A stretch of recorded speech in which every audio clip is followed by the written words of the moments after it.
Radio Pirate. Do you like it? Yeah! 100%. Pirate.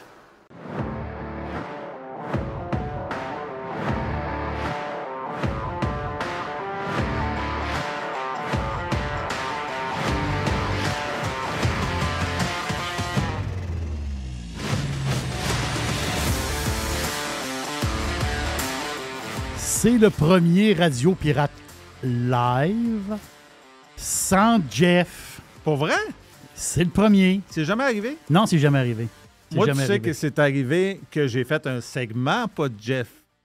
Parce que quand il est arrivé, à un moment donné, il est arrivé un petit incident avec sa fille, là, en char. Non, tu sais, il avait eu un petit incident. Oui. Et là, Accrochage de voiture. là, il a fallu qu'il quitte. Ben, puis moi aussi. Toi, pourquoi toi, il fallait que tu... Non, parce que je suis allé sur place. Ah, c'est toi, il fallait que tu l'aides. Ben oui, exactement ça. Je suis Ouais. allé sur place. Là, il restait toi. Il restait T'étais moi. solo. Puis là, on entend le Doug Boucher Salut tout le monde. qui est avec nous autres, qui va être avec nous autres tantôt dans le deuxième segment. Mais tu sais, moi, je suis pas un animateur, Doc. OK. Tu comprends? Tu sais, je veux dire, Comment c'est t'as vrai. survécu? Ça? Ben, j'ai survécu. J'avais qui donc? J'avais Jérôme Blanchet-Gravel, OK. que tu connais peut-être pas, mais Non, qui est un non. de nos chroniqueurs qui vivait au Mexique. Là, il est de retour au Québec. D'ailleurs, il va être avec nous en studio demain, Jérôme. OK. Mais il était au Mexique. Puis là, j'ai dit, ben Jérôme, t'es pogné avec moi. Là. J'ai dit, dis-moi de quoi tu veux parler. Mais j'ai dit, je vais. Puis ça avait bien été. Là, mais tu comprends que c'est une job d'être animateur. Là. Oui. C'est une vraie job. Non, je ne voudrais pas faire le job à Jeff, moi. D'ailleurs, C'est ce matin, dans le Prime, Gilles était avec nous autres. OK. Gilles a crashé le show. J'ai manqué Gilles. De pas longtemps. Ah, Non, parce que C'est Gilles qui était shaké par la défaite des Stars. Parce que lui, il s'est couché tard, puis il s'est couché déçu. là. C'est un fan des Stars de Dallas, depuis toujours. Oui. Depuis Donc, Modano. Oui, depuis longtemps. Modano. Eux autres, ils ont gagné une Coupe Stanley dans leur histoire. Puis même avec le Minnesota, je pense tout confondu, là, c'est une Coupe Stanley. Parce que les autres, ils ont passé de Minnesota à Dallas. Puis là, il nous disait que là, lui, il était dans un crunch là, parce qu'il y avait l'équipe. Ça a l'air que c'était comme l'année. Là. Oui, Faut qu'ils gagnent là. Oui. Ils ont des joueurs un peu vieillissants. Là. C'est ça. Puis ça a mal viré. Puis là, Gilles, le matin, nous a expliqué qu'il n'a pas dormi de la nuit. Oui. Puis là, nous autres, on pensait que c'était à cause de son équipe qui avait perdu. Et non, c'était à cause qu'un matin, on lui avait demandé de faire un genre de bout de show avec nous, mais j'ai dit, c'est toi qui vas leader. Puis c'était la première fois qu'il leadait un show de radio depuis qu'il avait quitté, il y a 5 ans. Oui. T'es-tu sérieux? C'était Gilles l'animateur. C'était Gilles l'animateur. Ah non, on a eu du fun. Ah non, là. du fun, vraiment du fun. On a eu C'était un du bon fun, bout sur le Prime. C'est ça. Puis aussi sur le Prime, on a reçu Patrick Primo, l'historien pirate. Historien pirate. Qui est excellent, là, vraiment. Puis, tu sais, il est renseigné sur tout. Puis, il nous a parlé des Patriotes. C'était la fête des Patriotes, justement. C'était la lundi. fête des Patriotes. Donc, ce bout-là qui était très, très bon. Ben, ce il est matin, venu là, nous sur parler le des Prime. Patriotes parce que les Patriotes, tu sais, on peut-tu dire que ça a été un peu hijacké par le politique? Oui, c'est hijacké. C'est C'est comme le drapeau québécois. C'est ça. C'était hijacké. C'est ça. Aujourd'hui, si tu mets un drapeau québécois, ben là, t'es souverainiste. Mais ça se peut que tu mettes un drapeau sous. GND se dit patriote, là. GND se dit C'est patriote. ça. Mais Ouais. si on va voir, on peut en parler longtemps, mais si on va fouiller vraiment dans l'esprit des patriotes de 1830 ou dans ce coin-là, Oui. dans le temps de Papineau, justement, ça n'a aucun rapport avec, C'est ça. avec GND. Là. Non, c'est ça. Et c'était pas des communistes. Là. C'était pas des communistes, c'était pas des woke. Voilà, c'était pas des woke non plus. Là. Donc, il aurait possiblement jamais voté QS. Fait que là, voir le chef QS avec un drapeau patriote, moi, ça m'a fait plus rire que d'autres choses. Je me dis, ben là, lui, là, il se fie que les Québécois connaissent pas l'histoire. Exactement. Carrément. Donc, Jeff est au golf. C'est le tournoi de golf, puis que Jeff il est impliqué. Puis c'est une cause qui tient à cœur, je le sais. Il m'en parle souvent en dehors des ondes pour la maison Jean Lafrance. Donc, c'est quoi la maison Jean Lafrance? C'est des jeunes 12 ans jusqu'à 18 ans, à peu près, grosso modo. Eux autres, c'est des jeunes qui sont en difficulté. Là. C'est des jeunes Mettons qui ont mal démarré dans la vie. Voilà, des parents qui sont un peu croches, des fois des jeunes abandonnés d'une manière, sont un peu abandonnés par leurs parents. Ou il y a aussi des parents qui sont ça coche, mais c'est des enfants un peu rebelles. Tu sais, Ouais. Ben, ça peut être ils peuvent avoir eu des parents qui sont décédés aussi. Exactement. Ça peut être n'importe quelle raison, ils ont besoin d'aide. En fait. Donc là, ils s'en vont là, à cette maison-là. Ils ont leur chambre. Ils sont coachés. Ils vont à l'école. Puis là-bas, ben, il y a des cuisines. Fait qu'ils vont participer justement à faire la bouffe. Ils Fait rendent que- autonomes, en fait. Voilà, ils rendent mais, autonomes. mais quelle belle cause pareille. Mais, As-tu pensé que tu as un jeune en difficulté Ouais. qui pourrait Oui. virer mal le reste de sa vie? Voilà. Et là, tu lui offres de l'aide et ça peut transformer sa vie Oui. là. Hmm. Quelle fierté que tu peux. Tu sais, mettons que Jeff fait ça, là. Dans 15 ans, il croise un jeune. Hey, as-tu Oui. vu ce que tu as fait J'étais à pour la moi, maison, il y a genre la tant- France. Hein, puis regarde aujourd'hui, là, j'ai Mais- ma business où je travaille, j'ai une femme, des enfants. Quelle On a- fierté incroyable. On en connaît du monde qui sont sortis On en de connaît, là. on en connaît. Puis, C'est eux autres même qui en parlent. Je ne veux pas parler pour eux autres, mais il y a du monde que vous connaissez qui sont allés dans cette maison-là. là. Ouais. Donc, c'est un succès extraordinaire, mais tu as une bâtisse à payer. Monsieur La France, ben, il est vieillissant. Hein? Fait que là, lui, il ne veut pas s'en aller avec laisser une dette. Donc, mais ça va bien. C'est le tournoi de golf. Ça ramasse pas mal d'argent. Puis Jeff, il est impliqué là-dedans. Puis le monde, ben c'est ça. Puis, Jeff, présentement, il fait du PR. c'est ça, il fait du PR. Jeff, il joue même pas, je pense, aujourd'hui. Non, il joue pas. Il placote. Il placote. Il placote. Fait Mais que, il y a du monde généreux aussi, Doc. Tu sais, des Ouais. fois, on n'en parle pas beaucoup de Ah ce ouais. monde-là, là, mais il y a du monde qui sont généreux au Québec. Il y a du monde qui vont s'intéresser à des causes de même, qui vont donner de l'argent, qui vont donner du temps. Tu sais, Jerry, il me disait que quand tu as visité ça 2 fois, toi, moi, je suis allé 2 fois, puis oui. tu as vu comment il était organisé juste au niveau de la bouffe. Alors, toi, tout le temps à bouffe. Moi, je regarde tu sais. la bouffe. Ah oui, Moi, je toi, tu regarde la regardes bouffe. Ils sont une gang, là. Tu sais, ils sont une gang, puis c'est déjeuner, dîner, souper, là. Ben, Jerry Fait me que, disait wow. qu'il apprenait aussi à cuisiner tant Oui. qu'à être là. En cuisine. Tu sais, il apprenait à se débrouiller. Tu sais, il apprenait à être autonome Ouais. en général. Hey, C'est capoté. pareil. Quand ils arrivent c'est dans la vie, incroyable. ils se prennent un appartement, ils commencent à travailler, ben là, ils sont capables de se faire de la bouffe, puis ils sont capables de justement... Regarde, il y a quand tu rentres là, tu le sens là, qu'il y a une ambiance positive. Là. Tu vois vraiment là, qu'il y a de l'entraide, puis qu'il y a ce succès. Parce que c'est du monde, ils ont besoin d'encadrement, puis là-bas, Oui. ben, ils leur donnent cet encadrement-là. Mais Tu sais, on voit souvent le négatif des gens, mais ce que tu parlais, là, ce qui est extraordinaire, c'est qu'il y a des gens, pour eux autres, la plus grande valeur, c'est de partager, c'est de donner, c'est Voilà. d'aider les autres. Oui, exact. T'en as plein de gens comme ça. Ce qu'on voit le plus souvent dans la société, c'est le négatif, mais moi, je pense que le positif surpasse nettement le négatif. Oh, oui, Et tu as des tonnes de gens qui veulent aider. exact. On parlait de communistes il y a 2 secondes. Ben oui. Mais là, il y a des élections à Cuba. À Cuba? Ah oui, il y a Des élections à Cuba. Moi, j'ai trouvé ça drôle. Depuis J'ai dit- quand? Il me semble que c'est pas paradoxal. Non, non, oui, il y a des élections. Mais c'est un pays démocratique, ça? Non, Oui! Ah oui.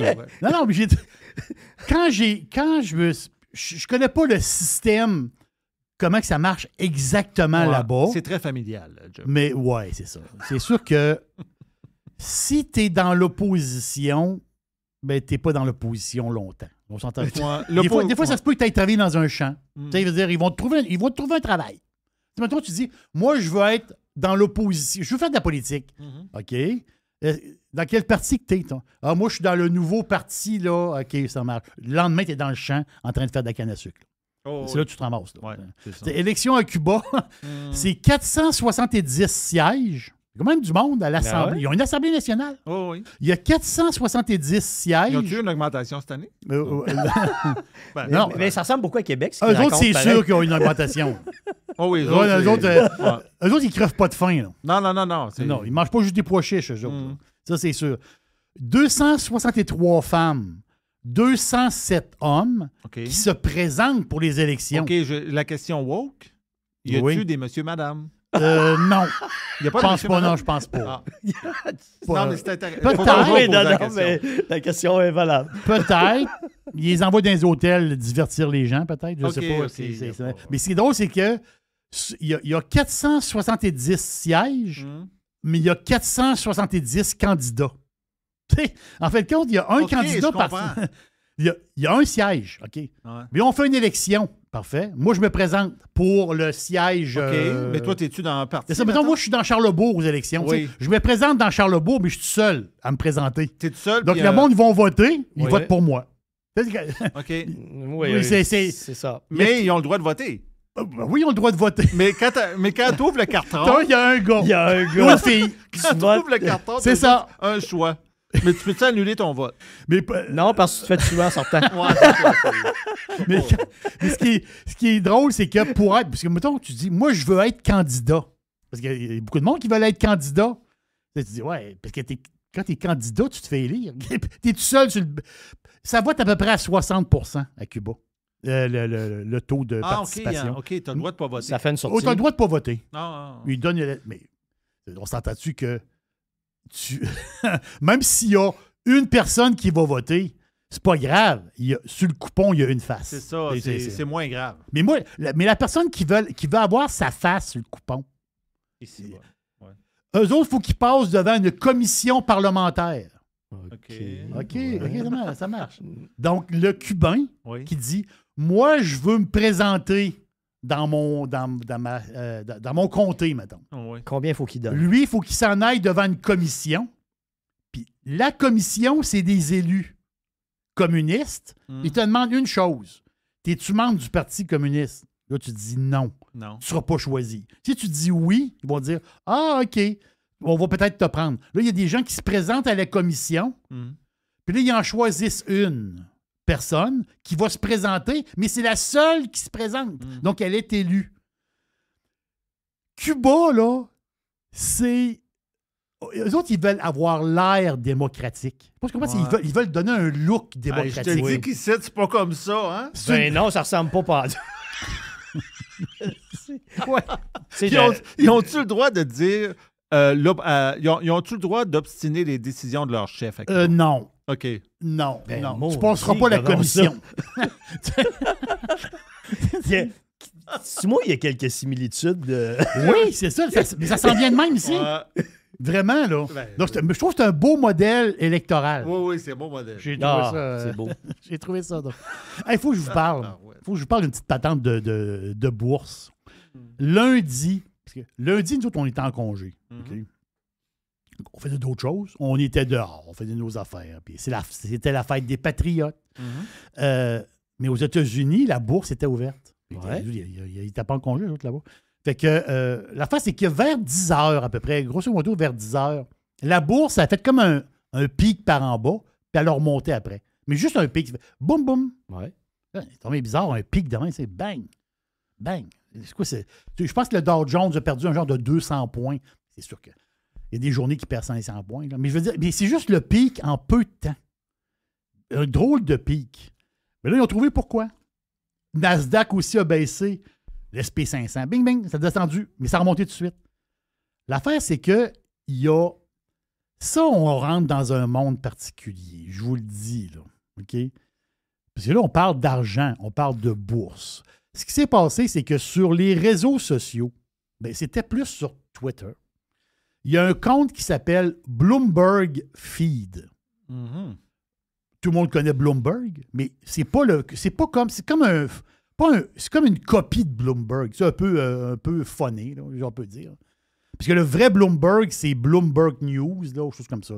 Mais le Bloomberg Feed, ils ont mis une image du Pentagone avec le feu qui est pris dans le Pentagone. Là, sur l'image, il est marqué « Attention, il y a eu une explosion au Pentagone. » Là, le monde, qu'est-ce qui se passe? Explosion au Pentagone. Mais l'image a fait le tour du web en quelques secondes, on s'entend-tu? Mais l'affaire, c'est que c'est une image qui a été fabriquée par l'intelligence artificielle. Mais c'est à s'y méprendre. Quand on regarde, là, c'est... tu vois que c'est pas un montage fait avec avec un logiciel minable. C'est vraiment fait. Tu dis, le feu est pogné dans le Pentagone. Ben, c'était une fausse image. Mais là, ça fait bouger la bourse. C'est incroyable. Fait que imaginez un instant. Là, c'est sûr que tout de suite, ces réseaux sociaux ont dit non, c'est une fausse image, telle affaire. Puis là, Bloomberg ont dit non, c'est pas nous autres. Là. Ça, c'est Bloomberg Feed, pas tant de choses. En fait, je pense qu'ils ont été bloqués là, par Parce que Bloomberg Feed, ça n'a pas rapport avec Bloomberg. Non, ça n'a pas rapport. Tout, ça n'a pas rapport du tout. Donc, mais on voit dans quoi on s'embarque. Là. Hey, mais on comprend-tu que la Les- bourse, c'est géré par les émotions et non pas par l'intellect? Oui, puis la fait, c'est que c'est l'émotion en premier. Et deuxièmement, il y a beaucoup de robots à la bourse où ce que quand il y a des ordres stop dans le marché, ce qui veut dire, c'est que c'est comme des ordres qui vont soutenir le marché. Mais quand la bourse descend, autrement dit, c'est comme toi, tu as des actions. Puis tu dis, si mes actions ils descendent en bas de 10 piastres, je vends. Oui. Mais tu donnes un signal, je fais ça, je romance ça, là. Tu donnes un signal à ton ordinateur ou à ton logiciel Mhm. de vendre si ça passe en bas de 10 piastres. Fait que s'il y a un petit coup par en bas, ton ordre va passer. Ouais. C'est vrai. Mais là, l'ordre va passer, mais en réalité, ton ordre passe, mais sur une fausse photo. Dans le sens qu'il n'y a pas de panique. Là. Capoté. Le Pentagone, il n'y a pas eu d'attaque. Là. Hey, on s'en va là, vers quelque chose. Mais avez-vous remarqué qu'ils particulier. n'ont pas parlé beaucoup? Ouais. C'est normal parce qu'ils ne veulent pas que plein de petits whiz, justement, commencent à faire des fausses photos. Mais là, on s'en va là-dedans. Là. Ben oui, ça va être ça. Ça veut dire, tel gars a embrassé telle fille. Mais c'est pas une vraie photo. C'est pas ce qu'on pense. Oui, c'est de l'illusion, du T'sais, fake. Jeff, il en a parlé beaucoup. On a discuté justement avec notre gars d'informatique. Tu sais, on met le pied dans un univers nouveau. Ben, il faut que de je l'intelligence l'intelligence tantôt, artificielle. d'ailleurs. Bon. C'est ça que je m'en viens tantôt avec mon sujet. Voilà, l'intelligence artificielle. On met le pied là-dedans entre le vrai et le faux. Avant ça, tu dis, mais là, c'est vraiment, ça a l'air tellement vrai. Tellement. Puis on parle aussi pour les voix. Hein, Oui. Oui. les voix, l'écrit, les textes, puis tout ça. Puis on s'embarque dans quelque chose. Moi, je trouve ça tout à fait passionnant. Mais tu veux, pour la bourse, ça fait shaker la bourse. Incroyable. Fait que ça n'a pas duré 2 heures, mais quand même assez pour faire baisser de plusieurs centaines de points le marché. Donc, ça s'est passé lundi. Capoté bien raide. Qu'est-ce que j'ai pour vous? Ah oui, c'est ça aussi. Dans l'intro que je veux vous parler. Montréal. Montréal. Non, Montréal. Montréal. Montréal. Et moi, j'ai. Dans ma vie, je ne suis pas allé si souvent que ça à Montréal. J'allais aux expos quand j'étais plus jeune. Puis ça. Puis quand ma fille est allée étudier à Montréal, j'y allais très, très souvent, parce que j'allais voir ma fille. Puis on s'entend-tu que elle demeurait au centre-ville. Fait que là, moi, j'ai connu Montréal comme ça. Je connaissais Montréal de même, là, mais souvent, c'était un peu en périphérie. Puis je passais, puis des fois, je m'en allais à Hudson, là, du monde que je connais là-bas. Mais Montréal, le downtown, la ville, oui, je connaissais, mais plus ou moins. Là, je l'ai connu plus avec ma fille, parce que là, elle c'était... Pendant 4 ans, elle a été une Montréalaise, carrément. C'est-à-dire toutes les stations de métro, telle place, les commerces, ça. Elle m'a fait découvrir plein de restaurants. Puis j'ai adoré ça, cette période-là. Mais tu sais, Montréal, Montréal, il y a des places spéciales. Là. Mais là, l'affaire, c'est que le nouveau directeur de police, c'est M. Fadi Daguerre. Oui. Oui. Il vient d'être... Oui, ça fait à l'intérieur d'un an. Oh oui, même ça fait... Oui, c'est ça. C'est le nouveau directeur de police. Là, ils ont sorti quelque chose d'un peu, un peu bizarre. Oui, Montréal, les ratons qui se promènent un peu partout. Ils ramassent pas les poubelles. Il y a plein d'affaires, là, Montréal. Là. Il y a des qualités, beaucoup de défauts. Surtout la mairesse. Là, on s'entend-tu que Ils ont-tu ramassé les dernières branches? Là? Oui, peut-être. Oui. Mais là, l'histoire, depuis un bout de temps, depuis janvier, à Montréal, c'est les crimes par incendie ont augmenté de 50 %. Ah ouais. C'est même bizarre, ça. Les crimes par... Ça veut dire... Par les cocktails Molotov dans Mais ça, l'affaire, c'est ça. C'est pas incendie qu'il y a le gars, il dort puis il se fait des patates frites à 3 h du matin. C'est pas ça. C'est pas ce gars-là. Ça arrive, ces incendies-là. Les gars, ils souent puis il se fait des frites. C'est pas lui. Ben non, tu dors avec ta cigarette. Là. Ou tu dors avec ta cigarette, voilà. Non, là, c'est crime d'incendie. Ça, c'est intentionnel. On sac le feu dans un commerce. L'affaire, c'est que... Là, ils sont inquiets de ça, là. Plus 50 % de janvier à mars. Puis là, mars, avril, mai. Mais là, mais ça continue. Il y a toujours à Montréal, il y a plusieurs feux à Montréal. Je ne sais pas si vous avez remarqué, il y a beaucoup, beaucoup de feux à Montréal. Donc, qu'est-ce qui se passe présentement? C'est le boss de la police qui nous a parlé. Là, il dit, ouais, attends un peu, là. Il y a des feux, des feux, des feux, des feux. Mais là, c'est des groupes criminalisés qui demandent... On sait comment ça marche, là, les criminels. Souvent, ils vont offrir de la protection. Donc, toi, tu as un restaurant, ils viennent voir. Je dis restaurant, ça peut être un commerce, n'importe quoi. Un commerce, surtout. N'importe quel commerce. Là, ils viennent te voir. Ouais, t'as une belle place ici. Là. C'est donc bien beau, telle affaire. Ouais, nous autres, ça te prendrait, tu sais, il faudrait que tu sois comme un peu protégé. Nous autres, on pourrait te protéger. Là, si tu dis non, si tu dis non, il va y avoir possiblement un peu de brassage ou ils vont te crisser le feu. Ben, c'est ça l'histoire. C'est qu'il y a du monde qui ne veulent pas payer les criminels pour avoir de la protection de leur commerce. Ça fait que tu n'as même pas le choix. Si quelqu'un t'approche, tu n'as pas le choix. Là. Voilà. Fait que là, ça s'est su avec le temps. Là, le monde dit ouais, moi la gang de motés qui sont venus me voir, là, moi, j'ai dit non. Ben, allez-vous-en. Une semaine après, le feu dans la bâtisse. Là, ben, c'est ça l'histoire. Là, en ce moment, le monde a peur. Beaucoup de commerçants ont peur. Puis là, ils se disent ouais, là, il faut quasiment que j'embarque avec les criminels pour avoir la paix. Pour pas me faire sacrer le feu dedans. Là. Excuse ma question naïve. C'est capoté. On est au Québec. La police fait quoi?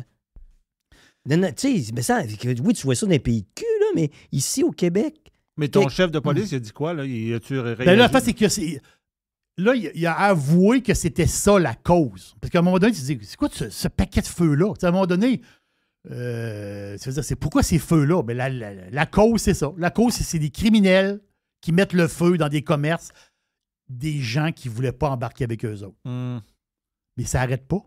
Ben non. Mais là, est-ce que pour arrêter ça, là, Denis, ta question, qu'est-ce qu'ils font la police? Ben, ils font peut-être des enquêtes, choses comme ça, mais des groupes criminalisés. Il y a des secteurs à Montréal, ça justement, là, ils disent qu'il y a beaucoup de compétition entre des groupes. Et là, ils vont dire, mettons, ouais, mais là, ton commerce dans telle place, là, mettons que 3 rues plus loin, mettons moi, j'ai une animalerie. Je vends des bébelles pour les chats et les chiens. Mais là, il y a un autre secteur, 2-3 rues plus loin, il y a une autre animalerie. Là, il y a un gars qui dit qu'il a le commerce, il dit ouais, mais là, l'autre, il est pas mal proche de moi. Là. Lui, je voudrais qu'il s'en aille. Là, ils vont le voir, l'autre, ils vont dire ouais, peut-être que tu serais mieux peut-être de t'en aller, d'aller un peu plus loin. Parce que là, nous autres, t'es comme sur notre territoire. Non, mais pour vrai, là, c'est ça Montréal présentement. Là. C'est capoté. Beaucoup de commerces se font aussi brûler dans la gang, là, pour lasser. Je dis brûler. Des fois, c'est juste un petit coup de feu. Juste un petit avertissement. Juste un avertissement pour dire la prochaine fois, c'est la bâtisse au complet. Montréal, en ce moment, je vous le dis, là, il y a un problème majeur. Là. Mais en réalité, les autres sont fourrés. En réalité, c'est pas totalement nouveau. Sauf que ce que tu me dis là, c'est que c'est en accélération totale. C'est plus 50 Ouais. Là, c'est complètement... c'est pas Montréal qui voulait plus de policiers? Ouais, non, ils voulaient des policiers, mais pas de guns. Non, mais je pense que... Ils ont changé d'avis? Ils sont oubliés. La face, c'est qu'à Montréal, ils ont eu un problème à un moment donné. Parce que les nouveaux policiers ne voulaient pas travailler à Montréal. Puis pas juste ça, beaucoup de... Je pense que c'est 80% des... Le chiffre, là, ça ressemble à ça. Là. 80% des policiers de Montréal, ils n'habitent pas à Montréal. Puis là, ça faisait pas, là. Là, l'administration de la ville disait « Ouais, ça, c'est plate un peu. » Fait que là, je pense qu'ils ont donné... J'ai vu ça passer il y a peut-être une semaine ou deux. Je pense qu'ils ont donné ils ont des genres de bonus là, pour essayer d'attirer les nouveaux policiers. Parce que les nouveaux policiers, ils disent « À Montréal? Oh non, moi, je n'irai pas travailler là. Puis il y a de la demande ailleurs. Pourquoi j'irai à Montréal? Pourquoi je vais me casser la tête là? » Montréal, c'est rendu une ville tough. Là. Quelles ont été les solutions proposées? À date, je n'ai rien vu. Donc, les politiciens vont dire « Je suis préoccupé par la situation et on s'en est... » Préoccupé par la situation, puis là, mais c'est sûr que... C'est-à-dire, il y a des villes dans le monde, à un moment donné, qui ont été pris par des groupes criminels. New York a été une ville comme ça. Puis il y a eu un ménage qui s'est fait pendant plusieurs années. Mais Montréal, il va y avoir un ménage à faire. C'est sûr que si ça continue de même, c'est plus bien intéressant. Là. La solution, c'est qu'ils vont augmenter le salaire du chef de police. Oui, c'est ça. Ouais. Ça, je ne pense pas que ce soit la solution pour Montréal. Mais ça, pour vrai, là, ça brasse vraiment. Fait que on va avoir le Doc. Doc, t'es-tu prêt? Prêt en pleine forme. T'es très prêt? Très prêt. Tu veux nous parler d'intelligence artificielle? Et d'ordinateurs quantiques. Oh! Intéressant.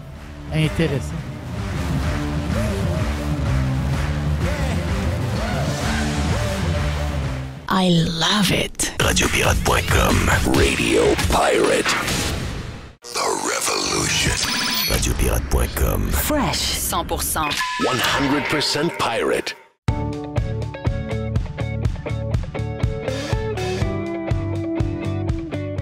On parlait tantôt d'intelligence artificielle, de la fameuse photo qui a fait un peu baisser les marchés boursiers. L'intelligence artificielle, c'est tout un monde. Puis là, toi, le Doc Boucher, tu as une histoire d'intelligence artificielle à nous Oui, raconter. que je vais vous joindre avec l'ordinateur quantique, qui est quelque chose de fascinant. Les 10 prochaines années vont transformer notre monde, messieurs. Il faut s'attacher solidement. Ben, tu as parlé de l'intelligence artificielle tantôt. Ça, c'est un gros agrégateur d'informations qui ne fait pas la différence entre le vrai et le faux. On va se perdre un petit peu là-dedans au début. Il y a des gens qui ont peur de ça. Moi, honnêtement, ça ne me dérange pas. Tu entends des professeurs à l'école qui disent au cégep ou peu importe, c'est écrit par l'intelligence artificielle. Comment on va savoir si ce sont les étudiants qui l'ont écrit ou non? Écoute, la base, là, c'est qu'un étudiant, tu apprends à copier. Tu apprends à bien copier quelqu'un qui l'a fait avant toi. Oui. C'est ça la réalité. Moi, je suis rendu là aujourd'hui, là, j'ai copié quelqu'un. Dans mon domaine, là, j'ai copié un des meilleurs qui s'appelle George A. Brooks, qui a étudié l'acide lactique. Puis c'est grâce à lui que je sais tout ce que je sais sur le sujet aujourd'hui. Je comprends. Je l'ai copié. Je répète à ma manière ce que lui m'a appris. Alors oui, peut-être qu'il y a un étudiant quelque part qui va dire « Hey, ChatGPT » ou là, c'est rendu sur Bing, là, si vous avez Moi, Edge. je peux aller voir Bing, oui. OK, Oui, vous l'avez sur Edge, là, vous cliquez dans le coin puis vous lui posez la question. Et j'ai demandé, écris-moi un texte de 500 mots sur le métabolisme. C'était de toute beauté. Après, Je te jure. Je vais l'essayer. Essaye-les. Non, vraiment, là. Mais, OK, peut-être que tu sais, quelqu'un qui est pas dans le domaine ne comprendra pas tout ce qui est écrit, mais il est capable de le lire, il est capable de le mettre sur un papier, puis s'il le présente, à quel point c'est du plagiat, tu comprends? À un moment donné, il va y avoir des problèmes de droit d'auteur. Ça, c'est sûr, probablement que Bing va dire, ou peu importe, là, Edge, Microsoft va il est dire... pigé dans tel. Oui, ça va te coûter de temps. Moi, je comprends. Tu sais, mais il y a comme cette peur-là qui, pour moi, n'existe pas parce qu'étudier, c'est copier. Peut-être que tu vas toujours avoir des étudiants lâches qui vont fournir le minimum d'efforts, mais c'est pas là. Moi, je pense que c'est un outil extraordinaire pour retracer l'information. Moi, pourquoi ça a bien été? Moi, ma maîtrise, mon doctorat, j'étais à l'époque où Internet commençait. Puis les recherches, tu allais à la bibliothèque avec tes petites fiches. Oui. OK, puis là, tu parcourais la bibliothèque, puis c'était la section EZ 118.3, volume 1, verset. Tu comprends? C'était long, l'enfer. Et là, tu sortais ton livre, puis tu voulais une section, tu allais à la photocopieuse. Tu faisais tes photocopies. Puis là, tu en avais 10 qui attendaient en arrière. T'as-tu fini bientôt? Non, aller ailleurs parce que je n'ai pas à faire. Ça, c'était notre monde. Mais est-ce que tu comprends que je faisais le même travail que ChatGPT? Oui. Je copiais. C'est ça. C'était la même affaire. Mais ChatGPT, c'est instantané. Instantané, puis justement, ça veut dire dans toutes les langues aussi. Dans le sens que le ChatGPT, il va chercher dans tout ce qui existe. Oui. Mais si, mettons, je ne sais pas, moi, tu parlais d'acide lactique tantôt. S'il y a un spécialiste italien qui a fait une recherche, puis cette recherche-là est disponible, puis elle est publiée, mettons, en italien. J'invente une histoire. Oui. Ben, il y a accès à ça aussi. C'est pas pour moi, il doit avoir accès à tout. Là. À tout. Moi, j'ai demandé à ChatGPT une autre question avec les références scientifiques qui venaient avec. Il me les a sortis. J'avais rien qu'à cliquer. Un, c'était dans la revue Nature. Okay. Un, dans mettons, Annales d'endocrinologie ou peu importe. Là, tu sais, clique. Fait que là, il m'a envoyé là. Fait que là, je suis capable rapidement de retracer les experts dans le domaine. Parce que moi, ma force, quand j'ai fait ma maîtrise, mon doctorat, c'était de retracer les experts. Tu prenais des articles, tu remontais la pente, quel article était le plus lu. OK, c'est lui le spécialiste de l'acide lactique. Là. C'est lui le spécialiste de la consommation d'oxygène. Et là, tu arrivais, mais aujourd'hui, là, c'est un claquement de doigts. Et tout se fait rapidement. Mais moi, je faisais le même travail à l'époque que ChatGPT. Ça prenait du temps à plus finir. Ça prenait du temps à plus finir. Fait qu'on est dans un monde qui est extraordinaire. Le seul aspect, c'est qu'il faut que tu aies un esprit scientifique. Il faut que tu doutes de tout. Il faut que tu aies le moyen de vérifier. Si tu prends tout ce qu'elle te dit pour du cash, tu as un maudit problème. Donc, moi, ma façon de fonctionner, c'est que je vais demander l'information avec les références. Je vais aller valider les références. OK? Je comprends. Je vais te faire un autre exemple. Moi, si sur Wikipédia, je vais trouver de l'information, si je veux que ce soit validé par des experts, je vais aller sur Encyclopédia Britannica.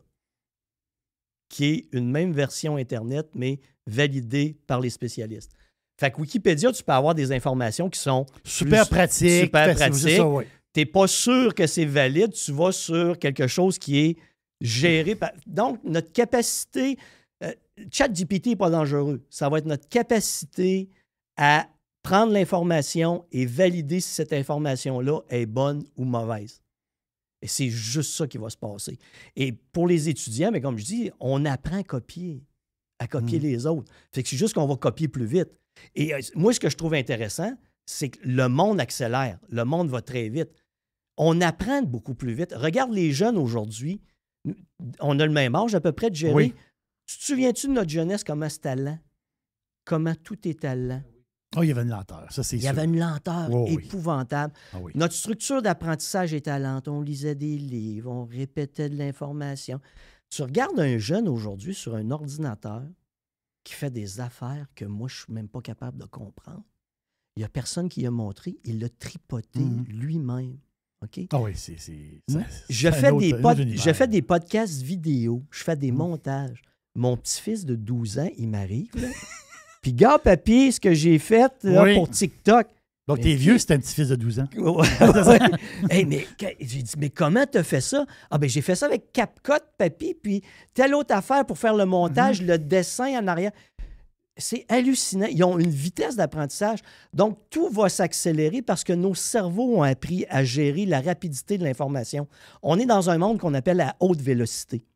ChatGPT s'en ira jamais. Là, tu sais, on veut un moratoire là-dessus. Oui, c'est ça. Là, en ce moment, parce qu'il y a eu comme mon affaire de bourse ou il y a eu d'autres affaires, c'est-à-dire mauvaises qui est sorti de ça, mais à date, c'est comme des anecdotes. là. Bien, c'est ça. Ça, c'est inarrêtable à l'heure actuelle.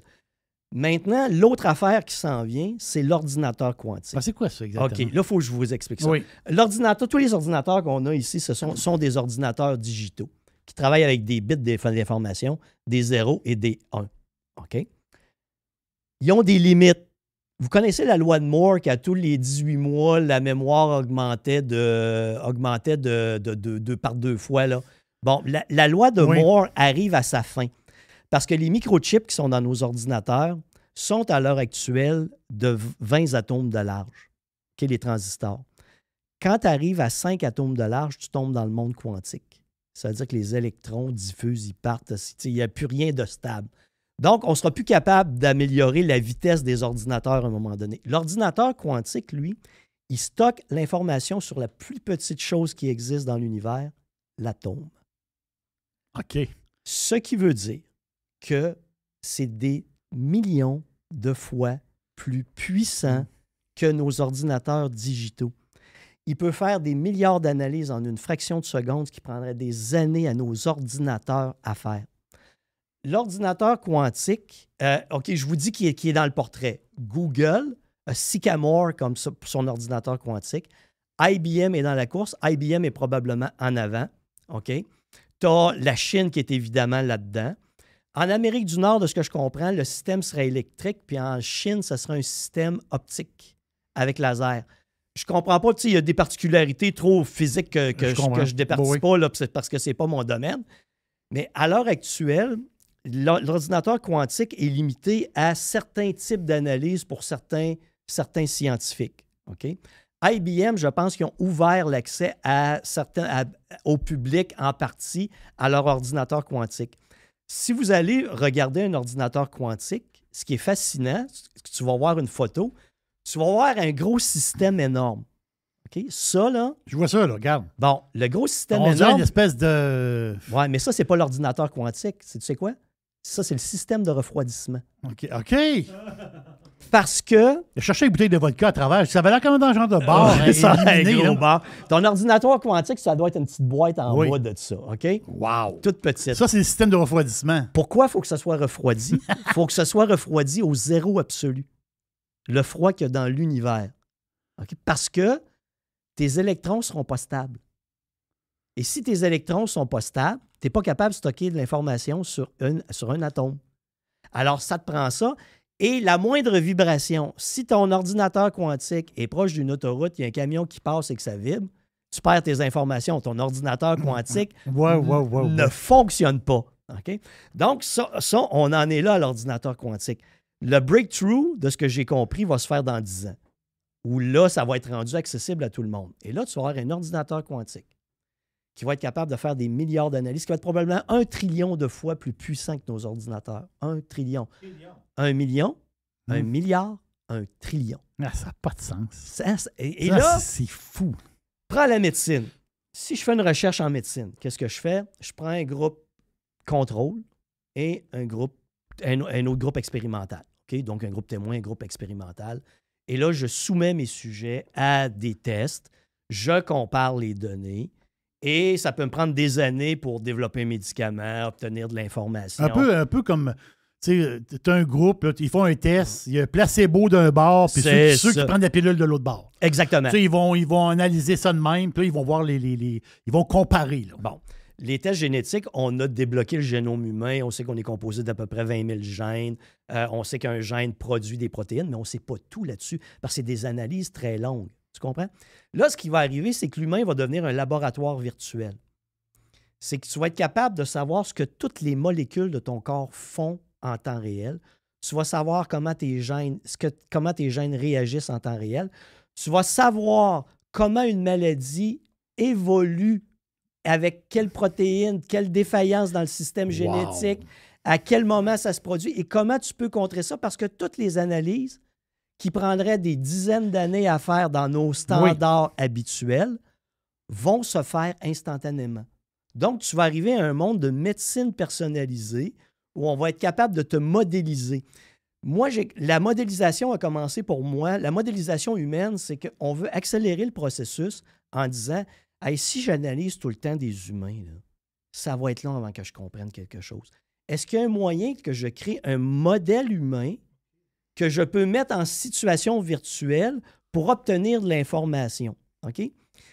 Siemens, pour la biomécanique, les blessures musculo-squelettiques, juste pour vous dire, Siemens ont leur Jack Model. Jack, c'est un modèle 3D d'humain que tu le places en mode virtuel, puis tu dis, hey, si tu fais le montage t'es une chaîne de montage automobile. Je comprends.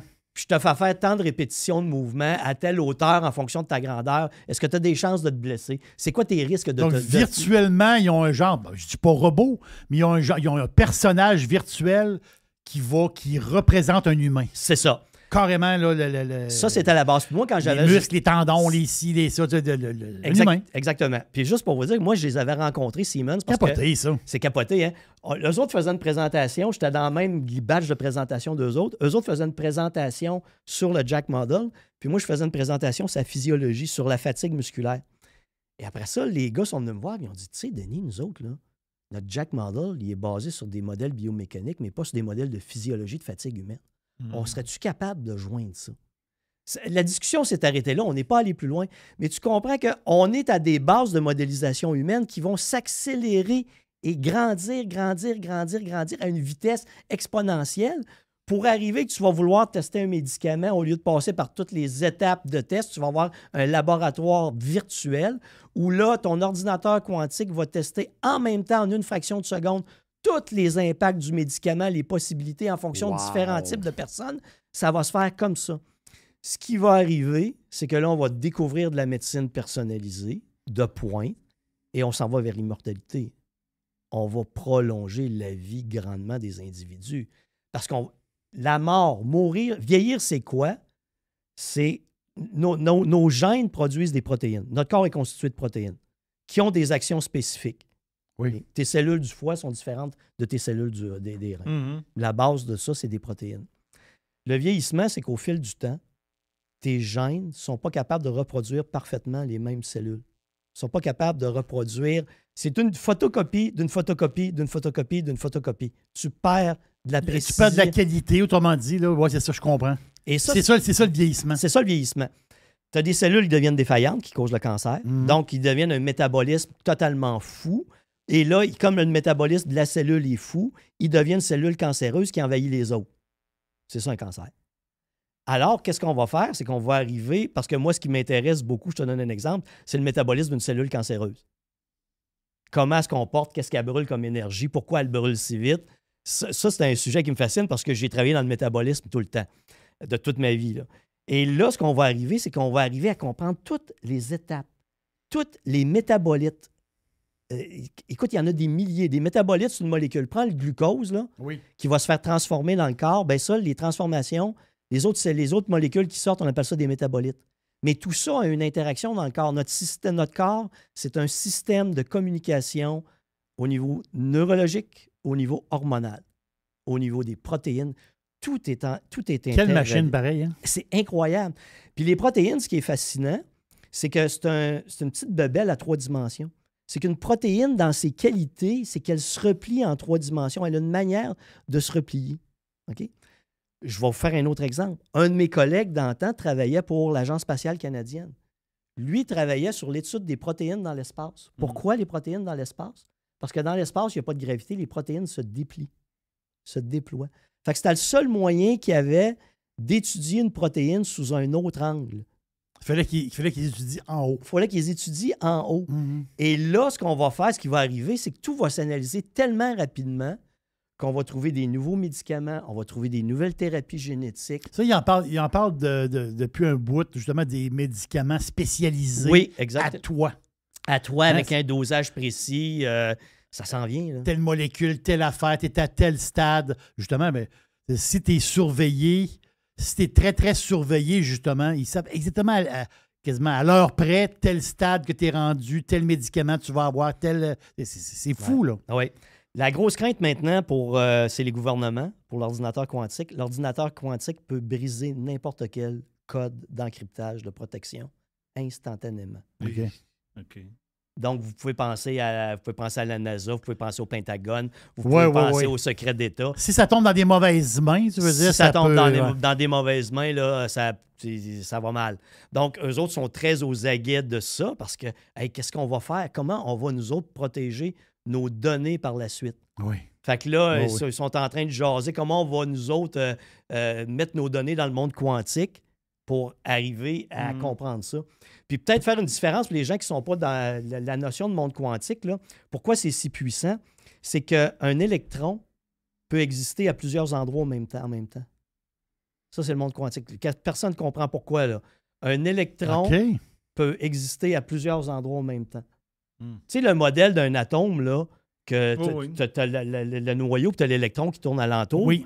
Bien, ça, c'est une image, parce que l'électron, c'est une probabilité qu'il soit là, qu'il soit à un endroit. Puis tu as une notion aussi d'intrication quantique, c'est si tu approches deux électrons ensemble, tu en pitches un au bout de l'univers, tu modifies la propriété de l'électron, l'autre va modifier automatiquement. C'est capoté, ça.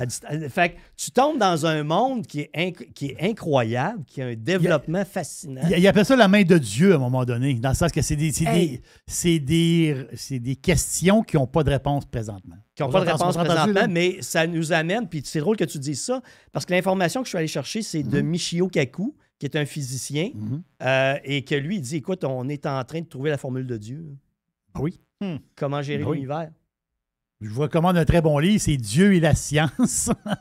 Dieu et la science. C'est un livre qui est sorti il y a 20 ou 25 ans. C'est tout à fait extraordinaire, justement, parce que c'est un livre qui a été écrit par des scientifiques et aussi par un genre de prêtre, ou je sais pas. Ouais. Et là, parce que depuis le début de l'humanité, il y a toujours eu un chamaillage entre la science et la religion. La religion ou le céleste ou les idées de Dieu, en fin de compte. Mais là, ils sont ensemble pour écrire ce livre-là qui est très, très intéressant parce qu'il y a tellement de questions qui n'ont pas répondu. Puis, tu veux dire, c'est... Ouais. C'est un peu philosophique, là, mais il veut dire c'est intéressant. Je ne sais pas si j'ai le temps, là, mais dans l'évolution des civilisations, tu sais, comme nous autres, ils écotent 1, 2, 3. Nous autres, on n'est même pas une civilisation de niveau 1, c'est-à-dire une civilisation qui contrôle l'énergie solaire pour vivre, OK, qui est en abondance. Une civilisation de numéro 2, tu es capable de te promener dans l'espace pour aller coloniser d'autres planètes. Une civilisation de numéro 3, tu es capable de te promener dans la galaxie pour te faire contrôler la galaxie. OK? Donc, nous autres, on n'est pas là. Mais... admettons que ça existe des extraterrestres qui sont capables de se promener dans l'univers, c'est peut-être juste des gens comme nous autres qui maîtrisent depuis 1000 ans l'ordinateur quantique, qui n'ont pas l'intelligence de comprendre le monde. Comprenez-vous, c'est que ça va nous ouvrir une vision du monde différente comme si vous le voyez, le télescope James Webb. Exactement. Il te permet de voir le monde Comme on l'a jamais vu. comme on l'a C'est jamais ça. vu. Et donc, tu es capable de faire de nouvelles analyses du monde. Ça va nous amener très loin. Là. C'est Ouais, c'est fascinant. incroyable. Doc, tu es fascinant, mais là, il y en a qui disent que des fois, tu es un peu humoriste. Là. Ça m'arrive. Moi, j'adore ton humour. Là. Oui. C'est ça. Pépé, Les petits gros, je suis gros moi-même. Là. Je suis gros moi-même. Donc, Puis des fois, tu ris à toutes les fois, Oui, Jerry. mais tu sais, Sugar Sammy, il paraît qu'il est bien méchant parce qu'il rit des francophones. Mais tu sais, t'es pas obligé d'aller le voir. Non, T'es exactement. pas obligé d'aller le voir. Lui, c'est son humour.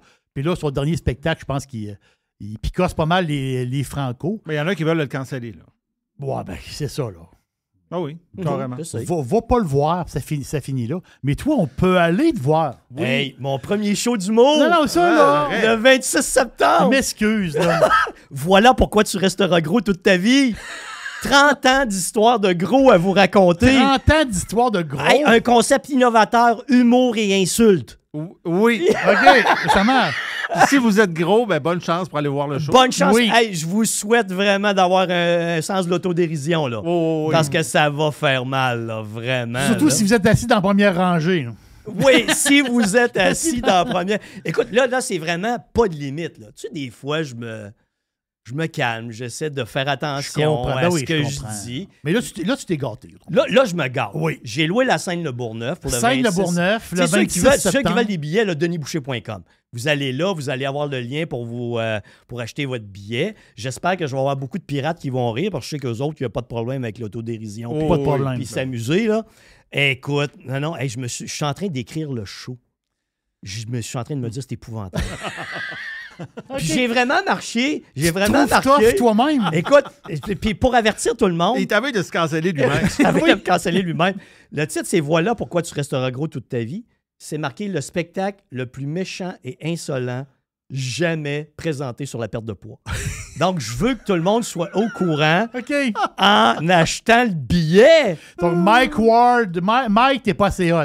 Sugar Sammy, il est pas assez Hey, hot. non. Là, c'est le Doc Boucher. Là. Ouais, Mike a besoin de m'inviter sur son podcast, là. parce Oui, qu'il- c'est vrai. Il devrait. Là, là. ça brosserait pas mal. Ouais. Ça serait spectaculaire. Alors j'espère avoir beaucoup de pirates présents qui viendront Yes. s'amuser. Le 26 septembre. 26 De toute septembre. façon, on va t'en reparler. Ah ouais, on va t'en reparler ouais. encore. là. Mais On c'est a très, dit- très bon. C'est très Hey, solide. merci les gars. Vous m'avez prédit un bon succès en plus, alors oui. je suis très motivé.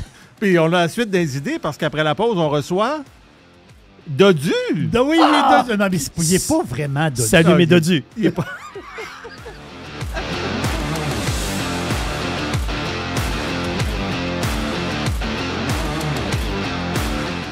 Évasion. Révolution. Domination. Radio Pirate. Spread the word. Jeff Fillion.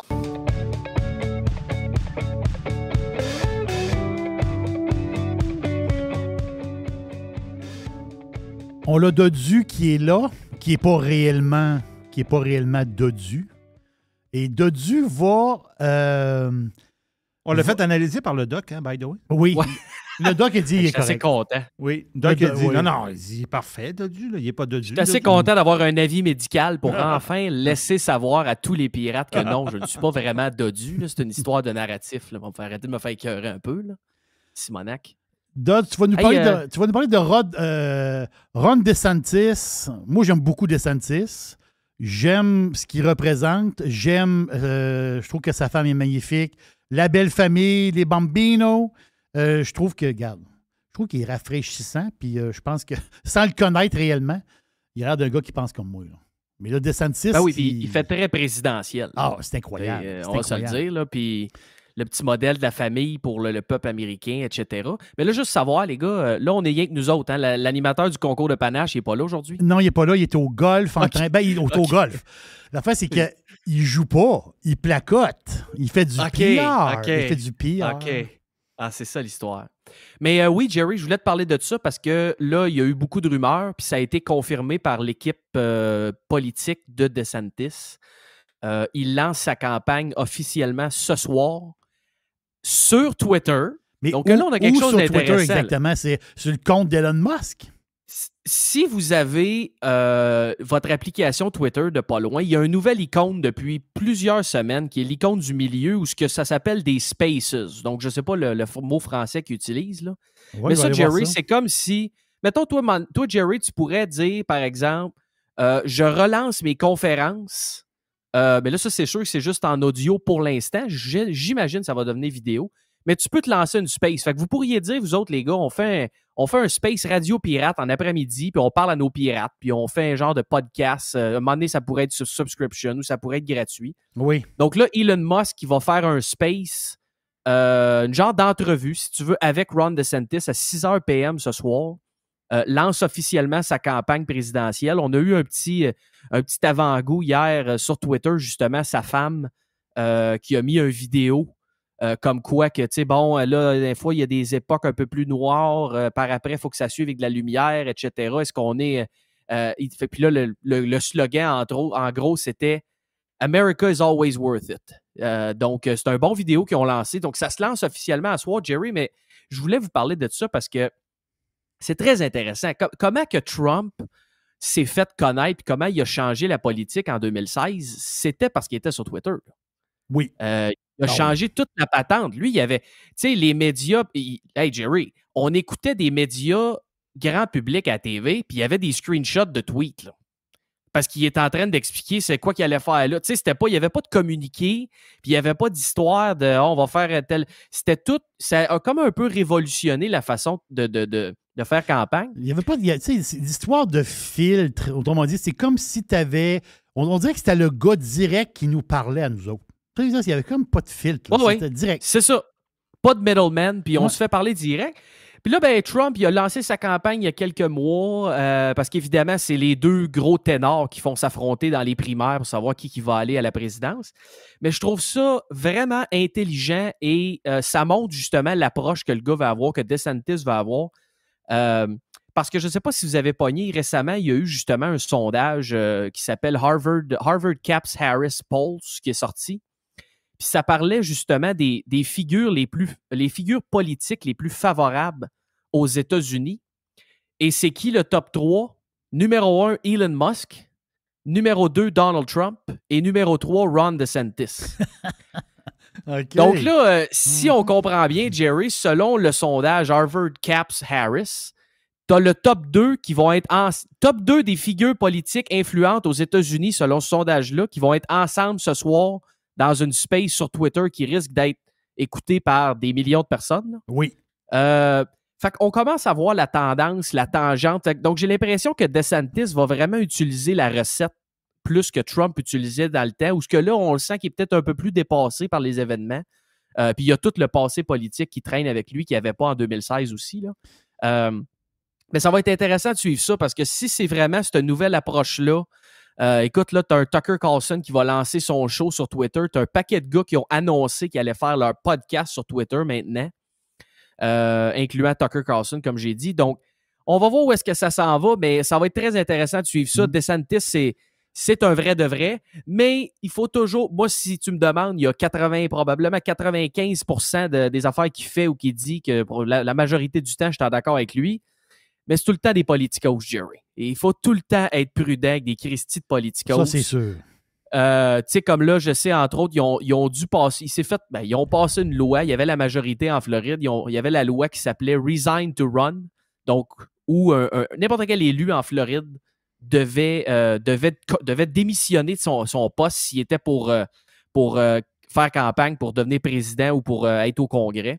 Puis là, ben, ils ont changé cette loi-là, ce qui fait qu'il peut garder son poste de gouverneur et faire campagne pour la présidence en même temps.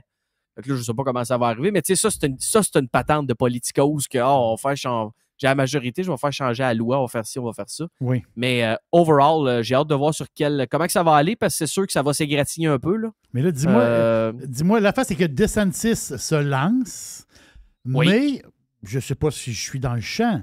Mais les sondages, j'ai vu quelque chose passer. Mais c'est peut-être un sondage, j'ai pas vu plein de sondages. J'ai vu un passer dernièrement. Il comparait, il mettait Trump vis-à-vis du vieux monsieur en pyjama, OK?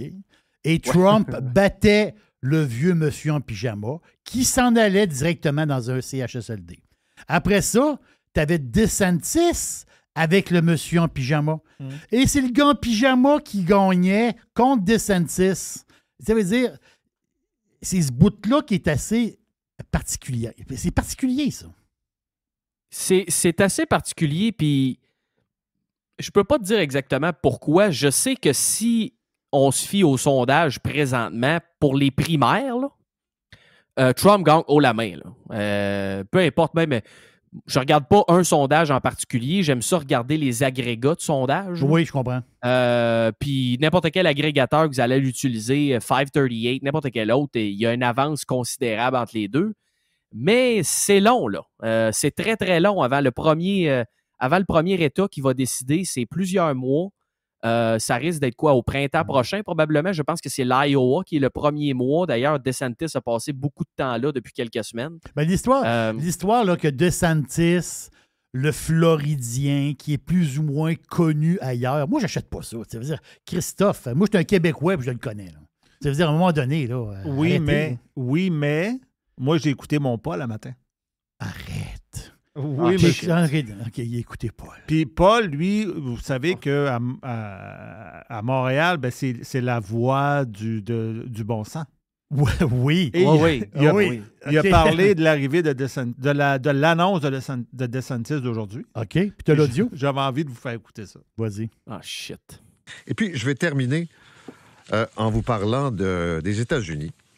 Parce que, tu sais, quand on parle du vent de droite qui souffle, aujourd'hui, il y a le gouverneur de Floride, DeSantis, qui va annoncer qu'il se lance dans la course à la Maison-Blanche. Il fait ça avec Elon Musk sur Twitter. Et DeSantis, c'est quelqu'un qui a pris toutes sortes de décisions en Floride, qui s'en prend aux transgenres, les drag queens, une obsession. Toute la question de l'avortement également. Alors, tu sais, il a dit, voici, je suis quelqu'un de droite, mais moins fou que Trump, et moi, je peux le remplacer. Et voilà. C'est comme ça qu'il présente DeSantis. Hey, sérieux, là, les Montréalais qui écoutent juste ça, ça doit être épouvantable de discussion. Là. Oui. Si... Fait que attendez-vous pas à grand-chose là, pour l'opinion publique des Montréalais envers DeSantis. Non, mais il faut faire notre propre opinion et d'écouter, justement. Je pense que c'est à 6 h, c'est à 18 h. C'est à 6 h. Bon, ben de l'écouter. C'est-à-dire, c'est ça. Si tu veux connaître le gars, ben, je pense que c'est une première approche. Là. C'est-à-dire de l'écouter, tout simplement.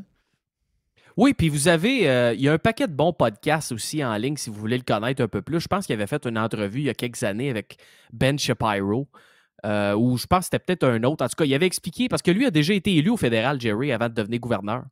Puis il avait expliqué justement que lui, quand tous les politicos allaient dans des cocktails pour aller négocier, puis là, ça parlait d'argent probablement, puis comment il allait fourrer le monde, là, ben lui, il dormait sur son sofa dans son bureau. Puis il n'y avait aucun intérêt à faire ça, puis lui, il voulait travailler sur certaines affaires. Mais ça m'amène à un autre patente, je voulais te parler, Jerry, parce que tu sais, quand tu entends là, Arcane même, ou ben tu lis des genres de journalistes daumiens là, sur Twitter, là. Un de mes nouveaux outils préférés, puis j'invite les pirates à aller s'inscrire là-dessus, là, c'est, je ne sais pas si tu as vu, Jerry, depuis quelques temps, ça a augmenté pas mal. Quand tu es sur Twitter, tu as les community notes qui apparaissent. Oui, on le voit en haut. Oui, c'est ça. Fait que, mettons, quelqu'un qui écrit une méchante niaiserie, genre le ciel est vert, puis là, tu vas avoir un genre de quelqu'un qui va commenter avec une genre de source pour dire non, le ciel est bleu pour telle raison. Là, j'ai un exemple boboche, là, c'est pas vrai, c'est boiteux pas mal. Mais vous comprenez le principe où il y a un genre de fact-check qui s'effectue sur bien des tweets. Mais allez vous inscrire. Moi, je sais pas c'est quoi les conditions. Je sais que moi, j'ai été correct pour m'inscrire. Là. Ils ont dit vous répondez à tous les critères, blabla. Mais tu sais, ça, avec DeSantis qui se lance, avec les élections présidentielles américaines, Jerry, là, on va pouvoir se faire du fun en Simonac, là. Tu sais, genre sur le compte de Richard Etu, ou ben là, je sais pas, Arcan, il n'y a peut-être pas de Twitter, là. Mais en tout cas, il y a un paquet de journalistes daumiens de Montréal, là, qu'ils vont faire des tweets, là, on va rajouter, les pirates vont pouvoir rajouter une petite note.